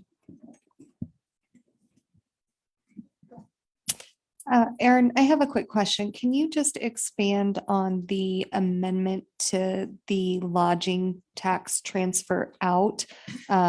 Is it just that were expenses lower than expected? No, in 2021, when they made the original budget, the revenues were projected to be 165 and the expenses were supposed to match, and they did not. So there was an additional $15,370 left over that we wanted to appropriate to use in the fund. And this is in the general fund, lodging tax fund. Lodging tax fund. Okay, thank you. Any other questions or comments for Aaron? No, Aaron, anything else you'd like to add? I don't believe so. Okay, very good. Suzanne, are there any hands up on Zoom? No. Okay. Any names signed up? No, ma'am. Okay, anyone in the audience that would like to speak? Seeing none, may I get a motion? Before a motion, Uh-oh. I do want to make a comment. I didn't have the comments for Aaron. It was just a explanation to the citizens Sure. why I will be voting the way I do. The budget that's presented, I agree with everything there, but we did last council meeting remove something that I think still should have been in there, which was the $100 incentive pay that the city manager had asked for. Now, I did listen to Robert, your arguments about vaccines and stuff, and I did some research on the slides that were entered into the record. And I did actually get email from a citizen trying to explain what are those slides? Because if you look at the packet, it's kind of not clear if you do not watch the city council meeting. The slides are from a Humans Are Free website. And this is, so when you're looking at those slides and you're judging whether this was a good reason or not, there are media rating sites. I use the media site Fact Checker Media Bias, and I checked the Humans Are Free. And I do have some comparison just for educational purposes. I wanted to check the fact checker just to make sure the source that is being criticized or given a certain rating kind of meets the litmus test of other sites. So two very common sites are CNN and Fox News, which are polar opposites right now in this day and age. And CNN, the fact checker does rate CNN as a left biased website. It goes over and it says it's left biased. It has factual reporting. It's rated as mixed, has high traffic, and it has medium credibility. That's CNN. Fox News, again, it is a right biased. So in my opinion, fact checker is pretty accurate. So when they rated humans are free, it was lumped in with the conspiracy level tinfoil hat rating. It's a pseudoscience level website that's rated quackery, and its factual reporting is low. Then I actually viewed the YouTube clip, and I went right to the time hacks that were given. And it's a little bit of a misrepresentation that the CDC presented those slides, because they were embedded in a slide deck that the presenter did not control. They were just being flipped through. The slide that was presented, that you gave, Robert, appeared for 0.2 of a second as it was going from one slide, passing that slide to the end of the presentation. The second slides that were referenced in their second group actually showed up in the presentation for 1 full second as the presenter did not talk to it. He just skipped over it. So while those are technically posted out there, they did not pass my common sense, especially when I see that your position as the CDC knew that COVID vaccines create pregnancy. That's one of the things in the slide, if you look closely. So I suspect the slide that was entered into the record is probably not a really good slide to reference. But because the vaccine, which I do strongly support, it's a medical decision that I support completely. You will see my vote against the ordinance. But Michael, it is not because of anything that we did approve. I approve everything that's there, except it's missing something you had asked for that I think is a very valuable tool to keep the services flowing in Woodland Park. And I thank the council for the time to allow me to speak. Sure. Okay. So we've got both perspectives then entered into the record. So I move to approve ordinance 1407, series 2021 to amend the 2021 annual budget. I'll second. Thank you, council. You may vote, hopefully.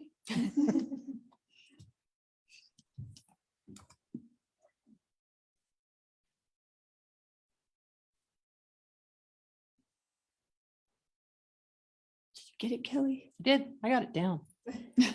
I know exactly what I have to do. Thank you, council. Motion is passed 5-1. Thank you. I don't count it. I just All right, say seeing that it's go 5 there, minutes and to then I say 9, no. and I know And then I council come members are going to ask for a break at 9. We're going to go ahead and do it now. Since it's good timing, and we'll take 10 Oh, yeah, minutes. because then he's got a long presentation. So back at 9:06.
Wow, wonderful. Thank you.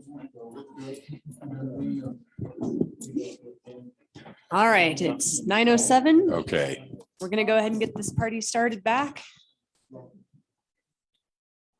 And we're starting with 10A, which is approval of multimodal transportation options funding. And once again, Sally Riley is our presenter. Thank you, Mayor Pro Tem.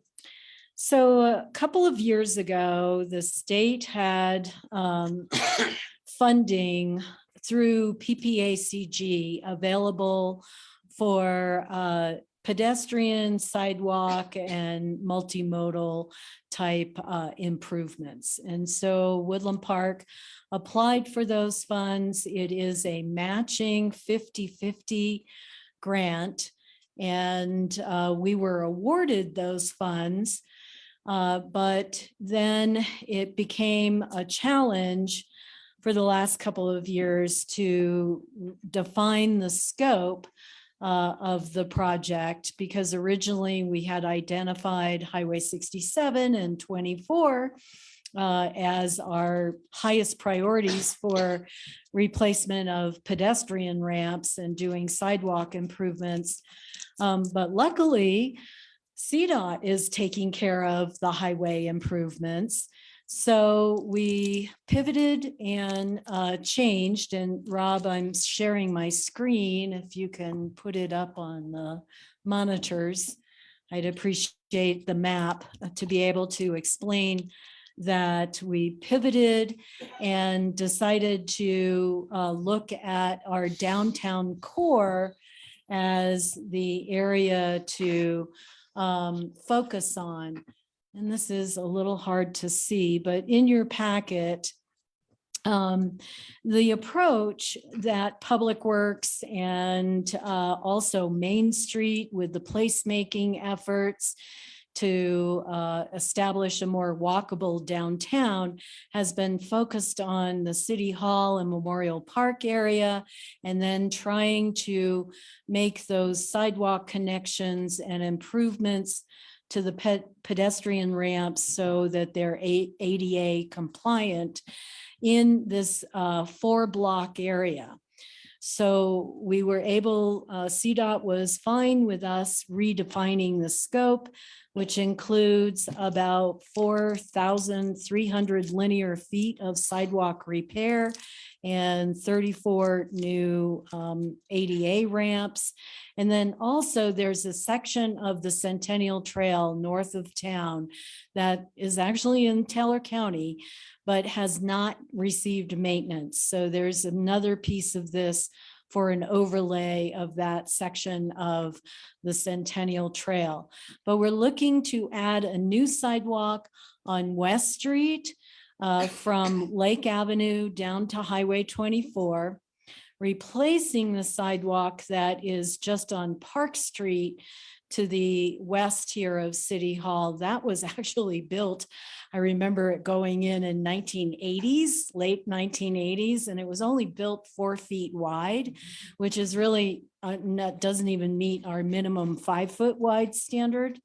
So we'd replace that sidewalk and the pedestrian ramps, fix the ramps along Henrietta Avenue, and then move to the east side of this area and put in a new sidewalk that would connect from Lake Street on Fairview down to the Cultural Center, and then also repair some sidewalks on Midland, ped ramps, and a little section on Laurel Lane.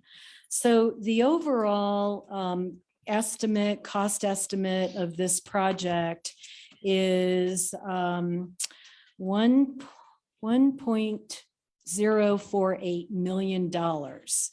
And the city has been budgeting $300,000, thinking that we would do this in 2 phases, but now we're going to try to do it all at once.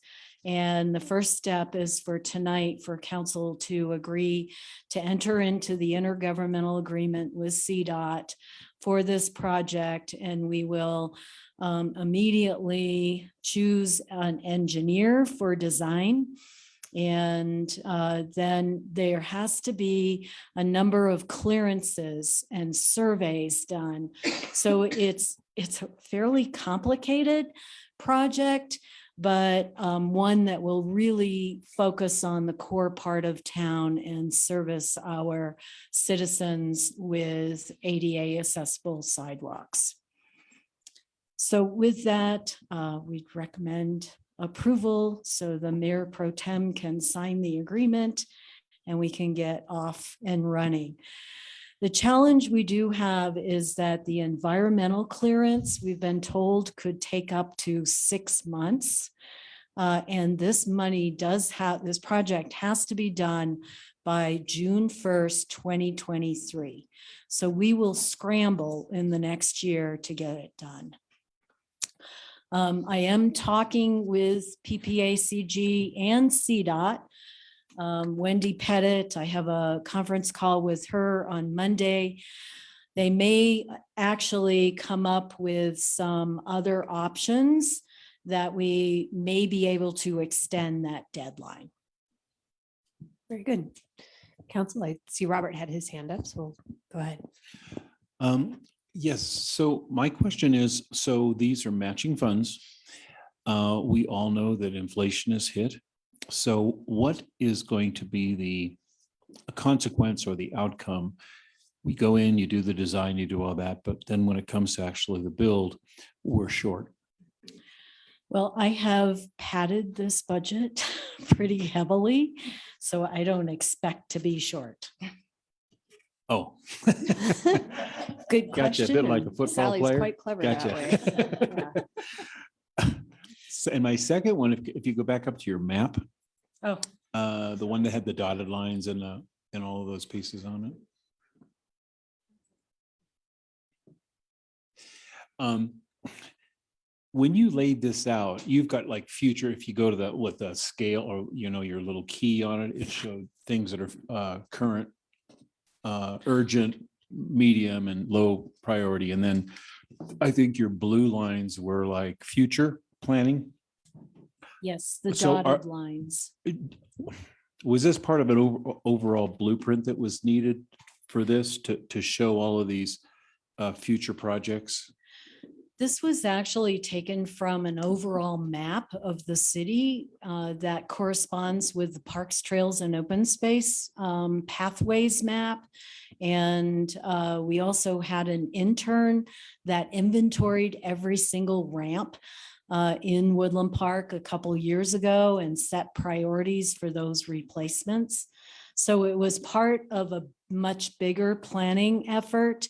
And then we zeroed into this area. Okay.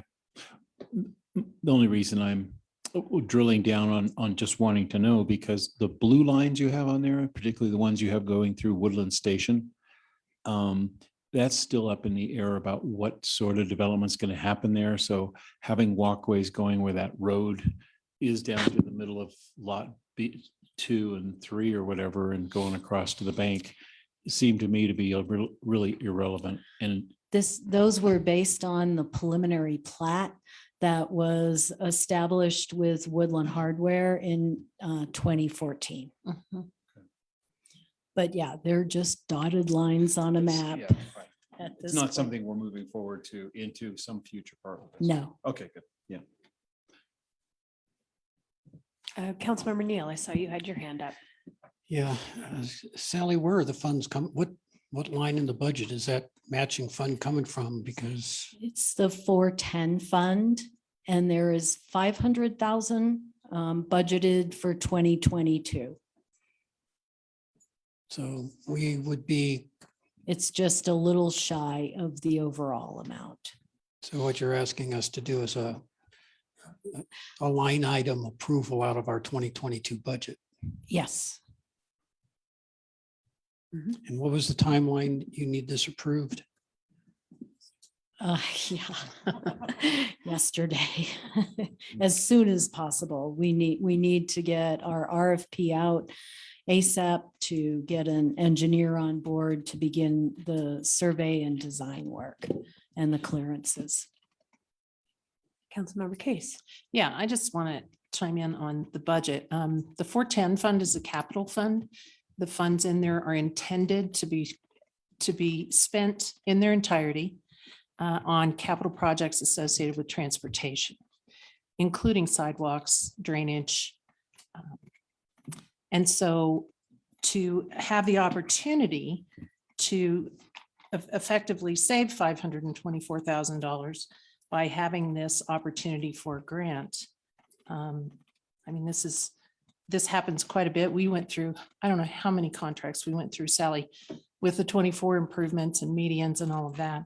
And fortunately, we had those funds available to us to do that. So I see this as an awesome opportunity, and that's what those funds are for, by the question to the voters. Thank you. Oh, I had one more thing. The portion of the trail that is county, in our agreement, our MOU with, our intergovernmental with the county for, we do a lot of things on enclaves that are theirs, and they do things for us through an agreement. Kip, you know what I'm talking about, plowing and things Plowing. like that. Mhm. Would that play into that? And maybe there would be some reciprocation from the county on something else with us investing in the Centennial Trail in their area? We can reach out to them and ask. We're just trying to best utilize these grant funds with the most complaints that we get, and that section of the trail is very sad. Yeah, I think you'd be barking It's up a crazy. tree that no one's going to listen. So- But yeah, and I know when we built the Centennial Trail, we recognized the asset that it brought to the city. And we've done a lot of work and it's spent a lot of money in areas that weren't ours in the past. So thank you for answering my question. Sally, I have a question. With the widening of the sidewalks, do you encroach into the street or into your setback easements? No, all of these will be within the road right away. Oh, good. Most of these rights of way are either 60 feet wide or 50 feet wide. Great. So Okay. there's ample room. Excellent. Council, any other questions? Yes. Sure. May I? Sorry. So going back to Rusty's question, I would like some more clarification on where this money is coming from as well. Because we had planned and budgeted in 2021 to spend $300,000 on sidewalk improvements. So that is what's in the line item of the 2021 budget right here. So if we're going to come up with an additional $225,000, it is going to have to come out of something else that has been budgeted. And I'd like to know what it is that we're putting on the back burner in order to go ahead and get this done this year. So in the 21 budget, we had $300,000 budgeted. We will not spend all of that 300,000. The 2022 budget, we have 500,000. This project probably won't even see a shovel hit the ground until 2023. But we are putting it in there so we can carry it forward. It's a little short because we still intend to do some little projects around town that need them. There's other ramps that are in desperate need. So the reason the 500 in the 2022 budget is different than the 524 is because I anticipate some design costs in 22 and then some costs to go to our normal maintenance and construction of those sidewalks. And then in 23, the rest will balance that 524, if you will. Okay, this is more of a comment. I'm not sure that I'm comfortable approving a contract based on budgets for a year that we have not actually approved yet.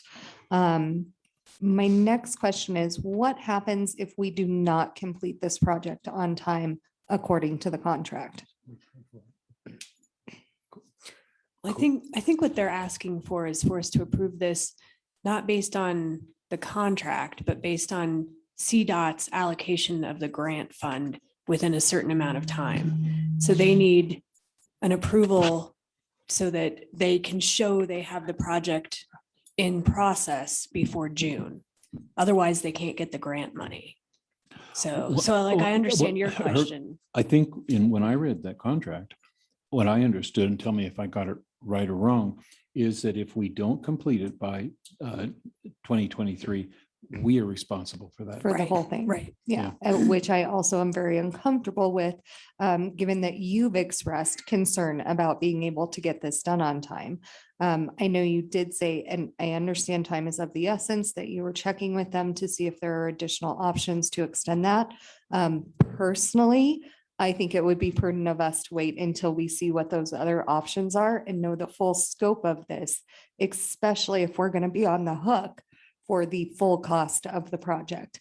I don't think, sorry, if we can revisit this in 2 more weeks with the ability to maybe see what other options there are to extend that time frame, it might be very, very prudent to give it 2 more weeks as opposed to signing off on it and potentially causing ourselves a $500,000 loss in the future. The And only other thing. I'd Excuse like me, to I've add- had my hand up Oh, I'm for sorry. quite a Go ahead. while. Yeah. Thank you. I just wanted to comment that this is a multi-year contract and not 1 year's budget will fund the whole thing. And that's typical of a construction project of this magnitude. Help me, I can't talk. And is exactly, we spent probably close to $100 million on Highway 24 with these types of contracts over many years. And they roll, they just keep rolling and money keeps coming and they keep appropriating because they have a long-range plan, as you know, you're involved with that. And it's how it works. And I think you guys maybe, and this is just a personal observation, to be helpful, getting wound around the axle prematurely. So it's just an approval of a contract to get started. And in all the contracts that we've done over 24 years, we have never not completed a project and been on the hook for anything. So I trust the staff. I've seen it happen and I'm just grateful to have the opportunity. So Robert, I'm going to come to you in just 1 second and then we'll come back to Councilmember Neal. Sally, can I ask for the clarification? The June deadline is not to have the projects done.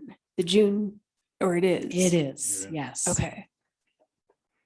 And if you'd like to wait a couple of weeks and I can get more information from Wendy Pettit to see what she's thinking, what they're actually thinking about maybe shifting this to a different color of money is what they call it. So there are TAP funds, transportation alternative funds that may be available. So I'll know more on Monday after I talk with CDOT. But Okay. the purpose, they're anxious to have the IGA executed because it appropriates the funds and secures them in the state. In the state. So could we approve this, have the funds appropriated? If you find that the project could not be completed by June, can you return the funds and not do the project? Yes, that's always a possibility, Okay, is to withdraw from a project. okay. Robert, and then Well, Sally Rusty. makes a great point in terms of getting state funds appropriated. There is a whole bunch of people in a queue for that money. Yeah, So from that standpoint, I see your point.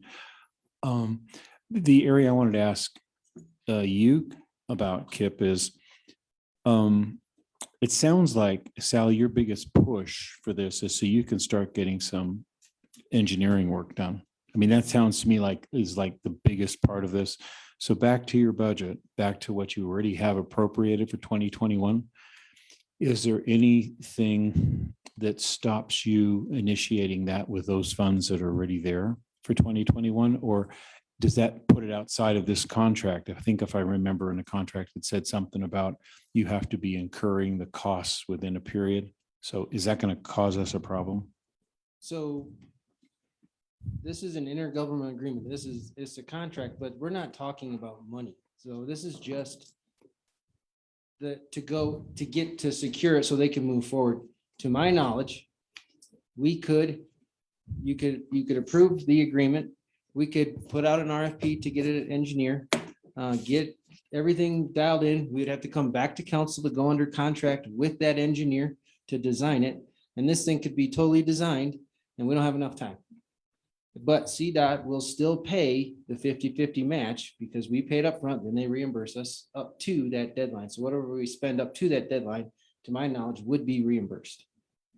If we can't finish it, if we can't go into construction, we simply don't. We have designs done for another date.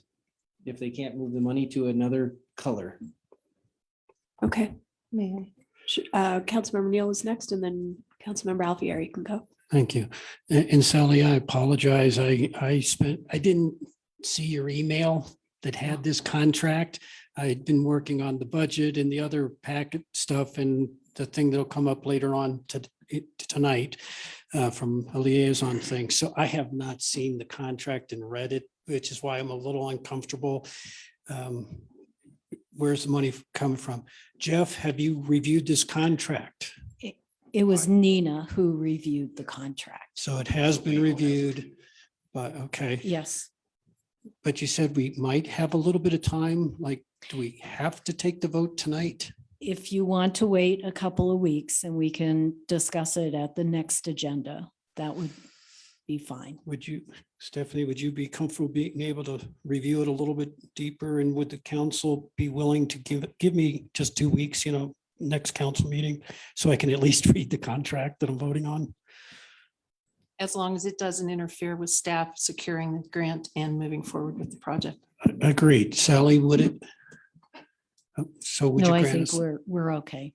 Okay. No, it'll only interfere with me remembering where that email is that I need to electronically sign. I'll help you. And I'm sorry, Sally, I didn't see that one. I'm sorry too. Kip, do Okay, you- Councilmember Alfieri had something she wanted to say. Are you? I'm done. Thank you. Okay. This is more of a question for Jeff, which unfortunately might be a little misdirected if Nina was the one that reviewed the contract.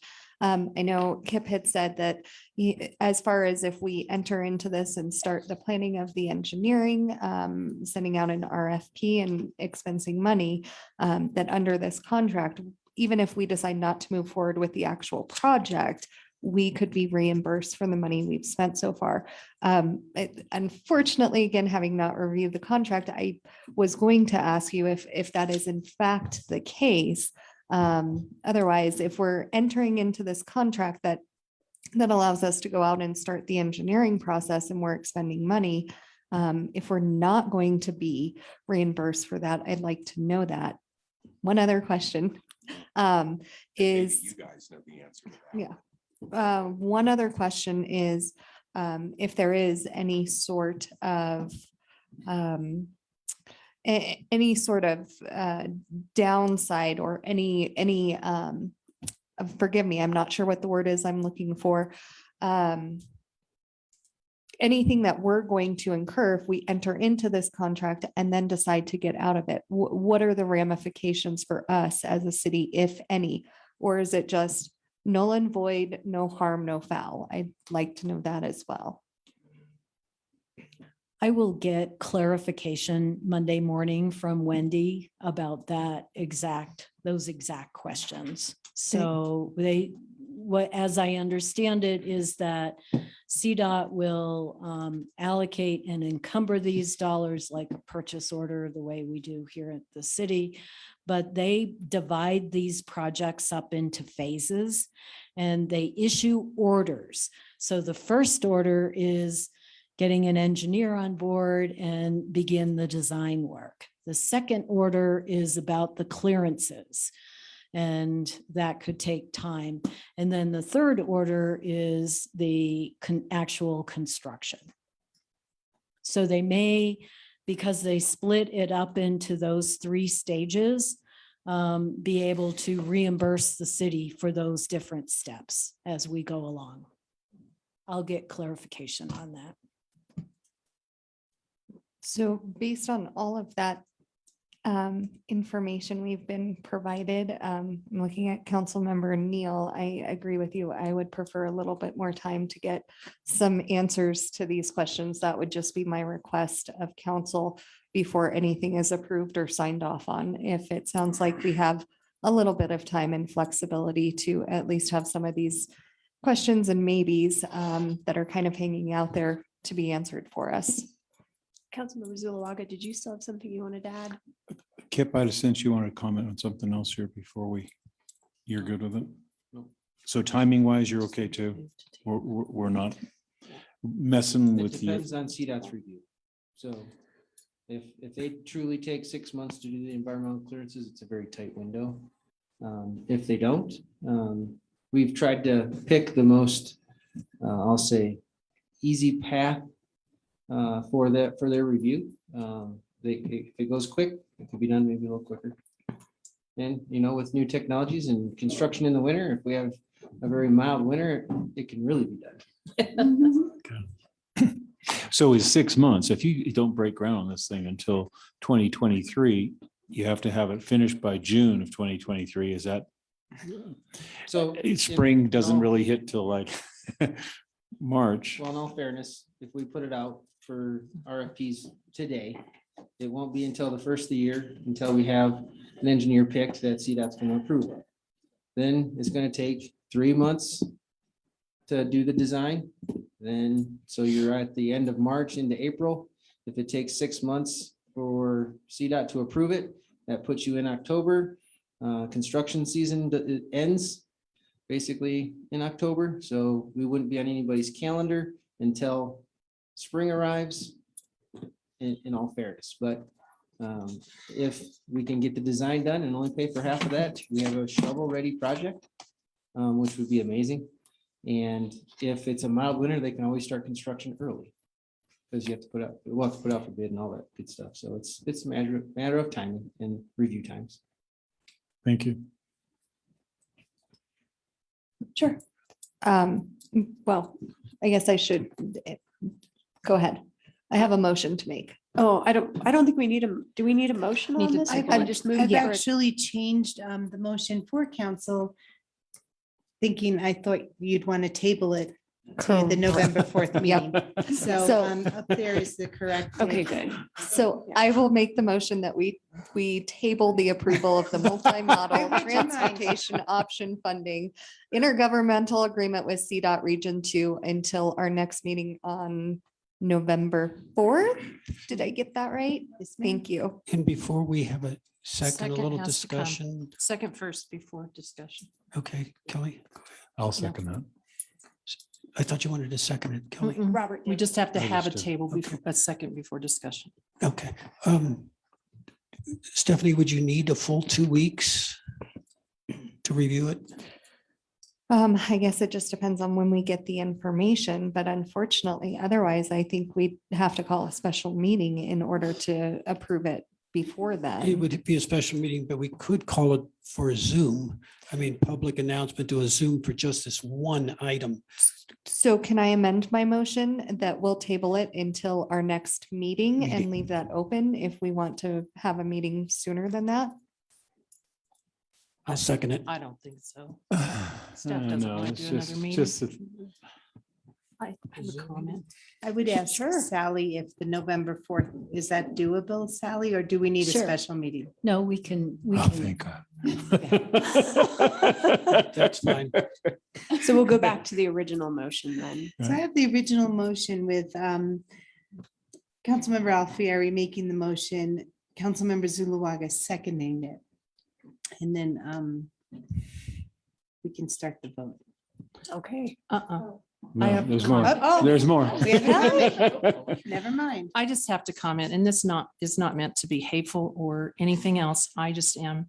I don't know why this staff has to wait because the council did not monitor their email and review the contract before coming to the meeting. It was on the agenda. And I am not in favor of tabling. I'm ready to approve the contract this evening, and I will be voting no. Thank you. Also, guess what, guys? Suzanne, are there any hands up on Zoom? Ah. Anyone signed up? No. Anyone in the Anybody left in the audience? audience? Now you May- all may vote. And I'm sorry, I have to make a comment as well. I did see this in the email. I was able to review it, but I still think it's prudent that we have these discussions in front of public at the public meeting, as well as have the opportunity to ask these questions of staff and the attorneys. So I'd like to make that clear that it's not simply a matter of council not reviewing their email or the information provided. There is a time and place to ask these questions and to dig deeper into the subject. The citizens are entitled to that Point is discussion. taken. Thank you. And we need the ability to be able to have that discussion together as well. That's why it's on the agenda for public discussion. And some council members did admit to not reading the contract in the email. So both points are well taken.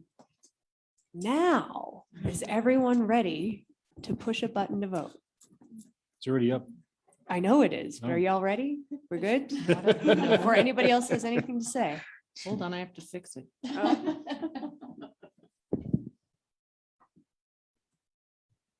I'm just waiting for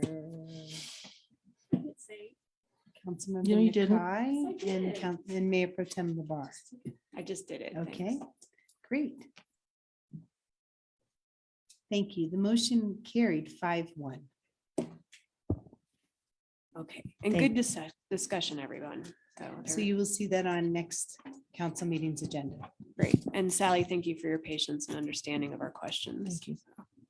Thank you. All right, next.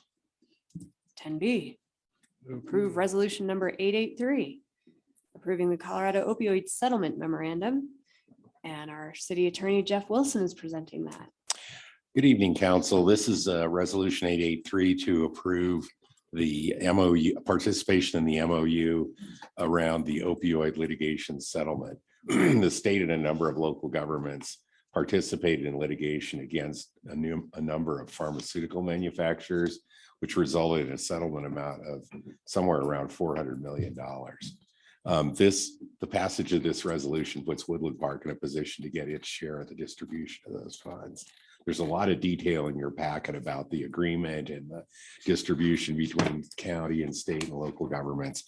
But the bottom line is, if you don't pass this resolution, we're not eligible for the money. If we pass it, we can get a share of the money. So the part of the settlement is that there has to be a very high level of participation by local governments. And I can tell you from personal experience, these sorts of resolutions have been getting approved by local governments all across the state of Colorado, as you can probably imagine. So the recommendation of staff is to approve this resolution. Council questions, comments? Jeff, there's talk about contributing our portion to El Paso County. Am I ahead of the game with that, or? So, yeah, if I can speak on that. Part of, there's a lot more discussion that can be found in the packet materials. There's a number of things cities and counties can do with that money. Without getting into too much detail, the state will be divided up into regions who are then tasked with spending this money on mitigating the impact of the opioid pandemic, really. But that's still developing. One of the things you can do is you can use the money yourself as a city, or you can contribute to the larger region. There's maps of the region we're grouped in with El Paso County as Teller County. But these regions are still being formed in terms of what they do, how they're going to use the money. The uses for this money are tightly restricted. They need to be used for opioid related activities. And so, as you all know, we don't have a health department. We don't have the capacity or subject matter expert to deal with mitigating that here in house. So that is an early thought.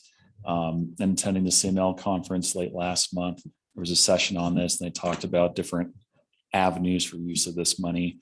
One of which is contributing that money to the region for the betterment of everybody in El Paso and Teller counties. What about Yeah. police? I don't recall offhand what the eligible uses are.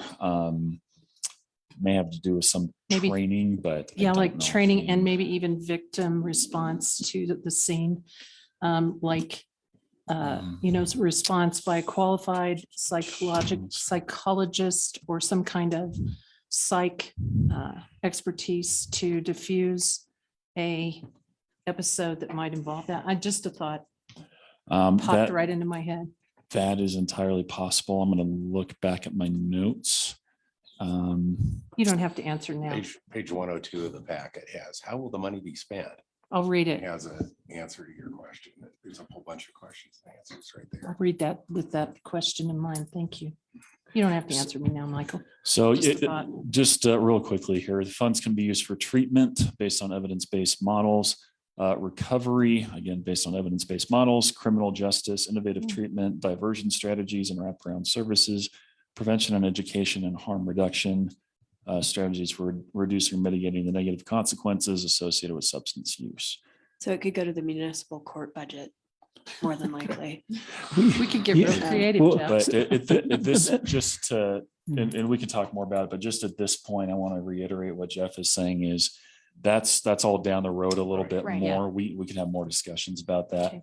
For tonight, the state needs 95% of the municipalities to sign on to the MOU to max out the amount of money that gets extricated from these companies for treatment. So that's all this is tonight. It's pretty cut and dry. Well, it is, but there is the one flag that I want to raise is that it's great that we're in line to receive these funds, settlement funds.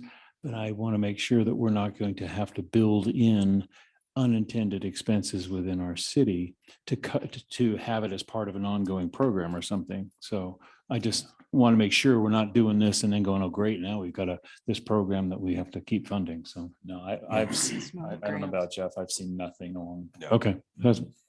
Yeah, it doesn't sound like a grant. No. No, money it's a from the settlement. From a Yeah. lawsuit. Yeah. Yeah. Any further questions or comments? No? Well, Oh. yeah, just Just kidding. once again, only to be specific on it. That's right. It is a settlement, but they're very specific about what you can use it for. And Right. that's where I want to be careful. We don't find ourselves in a situation where that's my point. Yeah. Sure. Yeah. Okay. Can I? I'll move to approve resolution number 883, Well, series 2012. Public comments. It's not public comment, it's business, new business. Yeah. It's just a Public resolution. It says comment may could be be- heard. Maybe heard. Sorry about that. She's on a roll. We're all about. She was I'll just getting withdraw good at that. it. Just She checking remembered, for give her credit. Because the thing is with Zoom, I don't have it on my computer, so I don't know if there's a hand up or not. something. So- There's no public comment. Okay, great. Thank you for checking. Yes. That was just for Zoom because I can see my public audience who's actually in-house has no comments, but. I will move to approve resolution number 883, approving the Colorado opioid settlement MOU. I'll second it. Oh, go ahead, Catherine. No, it was Stephanie. It That's was actually Stephanie, I'm Stephanie, but I would have seconded it. I will second it for you. Yep. Thank you. Council may vote.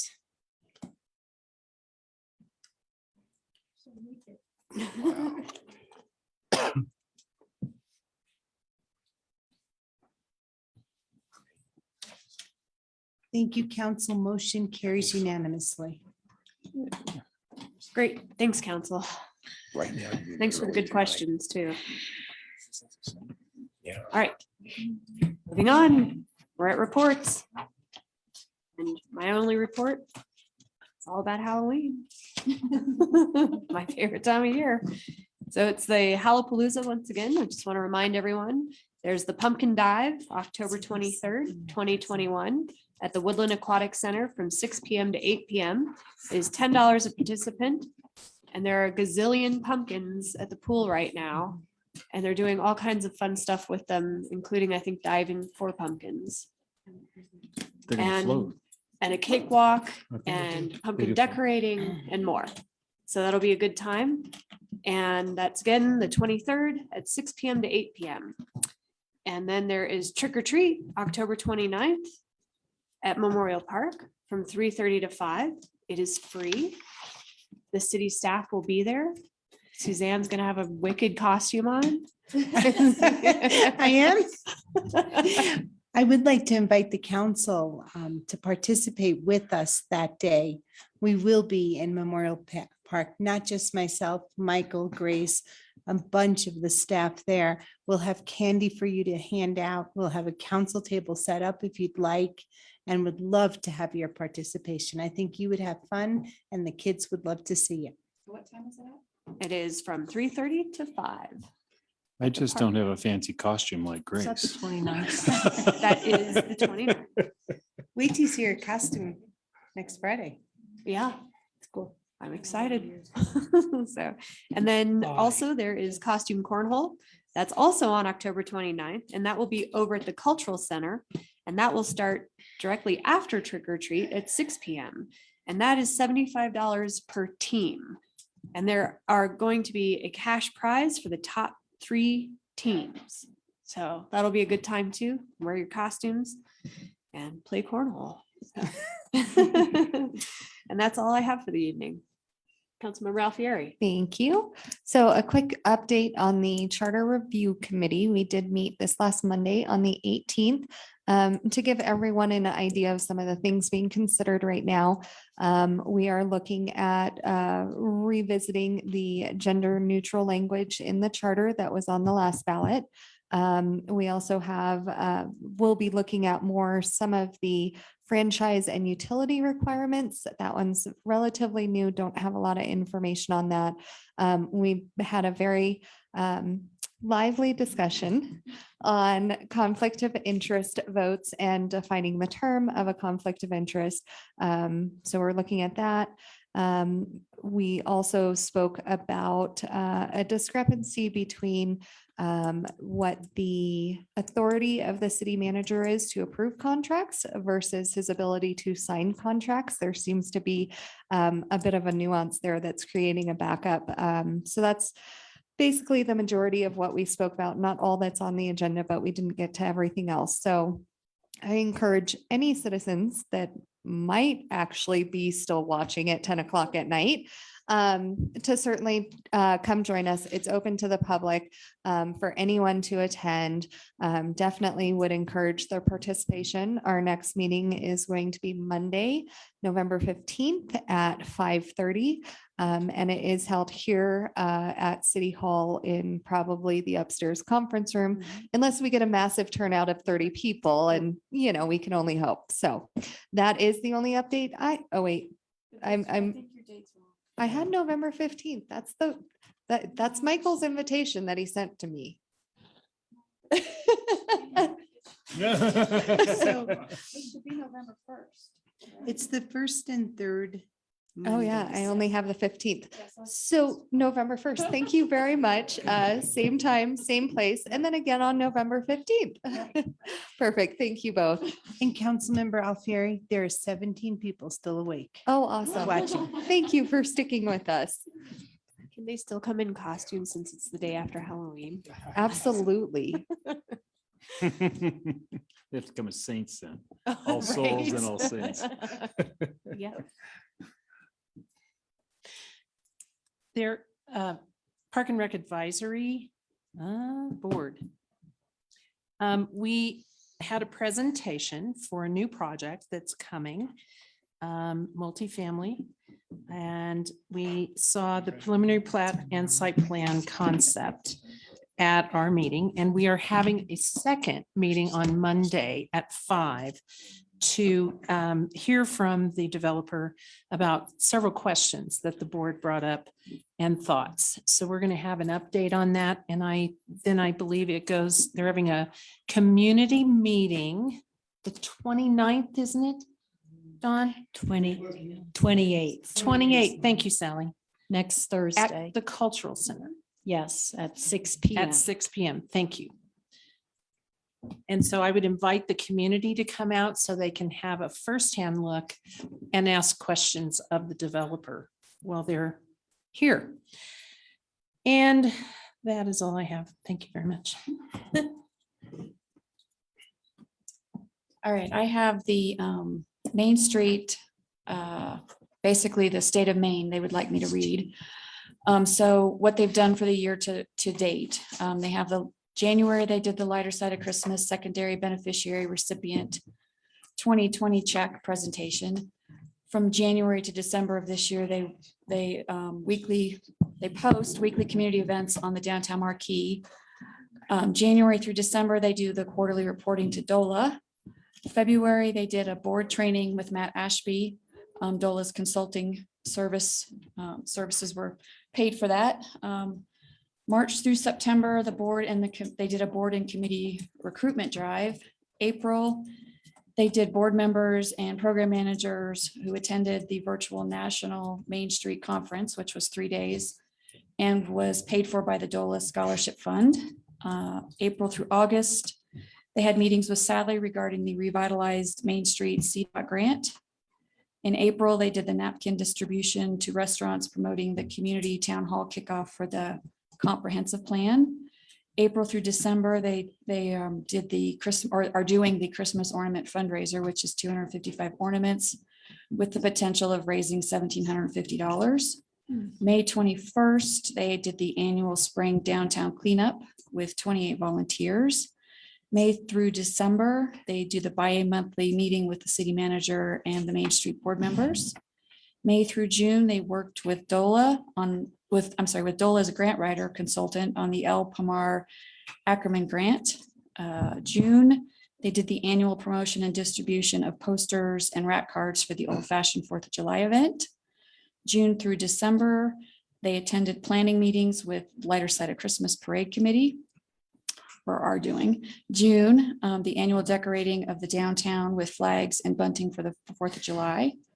July, they did the annual Main Street booth at the 4th of July celebration with the Main Street Ornament fundraiser kickoff.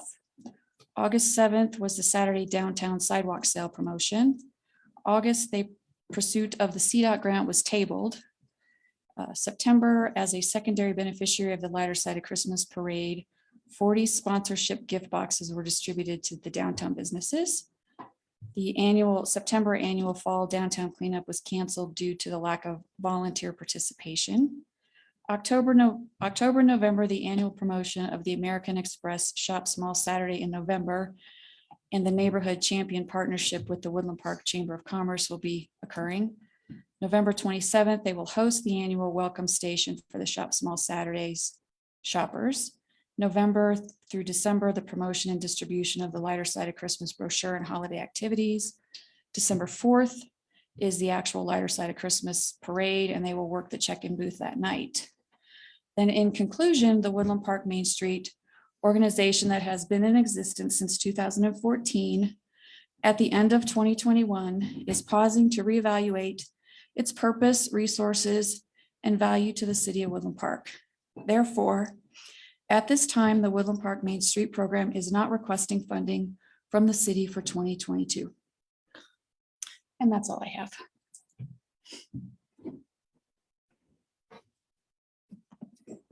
What a list. What's that?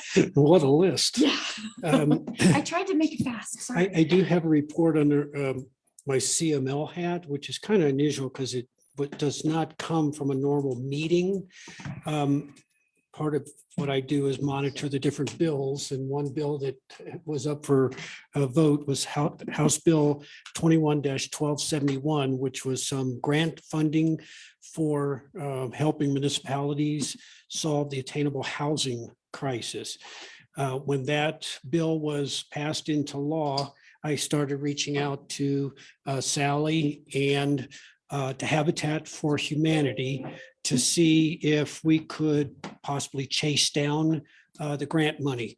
There's one pot of money that's $37 million. It's a one-time pot of money. And then there's a recurring, is it 55 or 85 mil? I think it's 55 million recurring each year to keep the program going.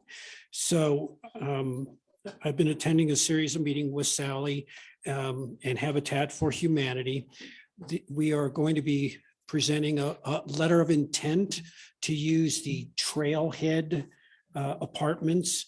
The money cannot be used to the buildings that have already been constructed.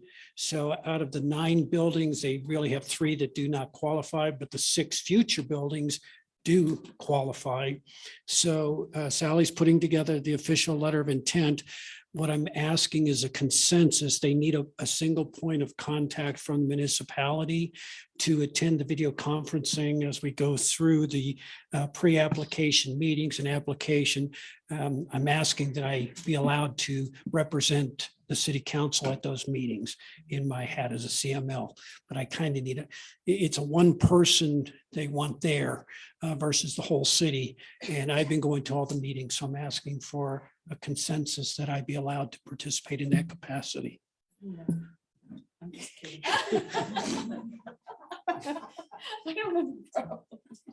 I think it would be fine.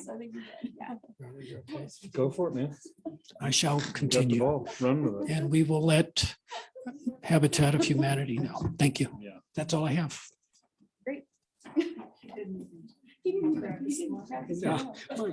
All right, PPACG. The most significant thing with PPACG right now is something called the greenhouse gas emission, the greenhouse gases rules. So the state of Colorado is working on greenhouse gas rules. And PPACG is doing their very best to be gracious, to be diplomatic, and to be firm. To say that we need to be really careful not to be allowing these greenhouse gas rules to be penalizing the state of Colorado for forest fires that come from other states, pollution that comes from China. And these all are particulates in our air. And unless those are separated out, then it puts a lot of restriction, onus, and cost on Coloradans to deal with that. So they've been still working through languaging in it. They've given extra time for the discussion period on it. If anyone has any personal feelings, comments, and wants the Greenhouse Gas Rules Committee to know about them, then now is the time to do that. So that's the biggest deal that we're contending with right now. And where that goes is really, as far as I understand, the governor appoints this group, this committee that's doing this and making these rules. So there's pushback from our region to say, wait a minute, this really needs to be looked at with, picture that not everything that comes into our skies is our fault. So, and that's really the most significant thing with PPACG. So I have no more to report. Very good. I don't have a report. But you have a joke, right? It's gonna be a dad joke. We're getting a dad joke. He started so strong when Yeah, I know. I ran out of all the ones I could tell on television. Michael's just waiting to back you up. He's got a dad joke. He's gonna be. That is the joke. It's that we get a dad joke. Oh, I see. Yeah. Only to ask, why are skeletons so calm? It is Halloween. I need to ask this question. It's very important. Why are skeletons so calm? I don't know why. Because nothing gets under their skin. There you go. That's enough out of the peanut gallery. Thank you, Jeff. Great joke, Yeah, man. I have nothing else for this evening. Very good. This meeting is adjourned.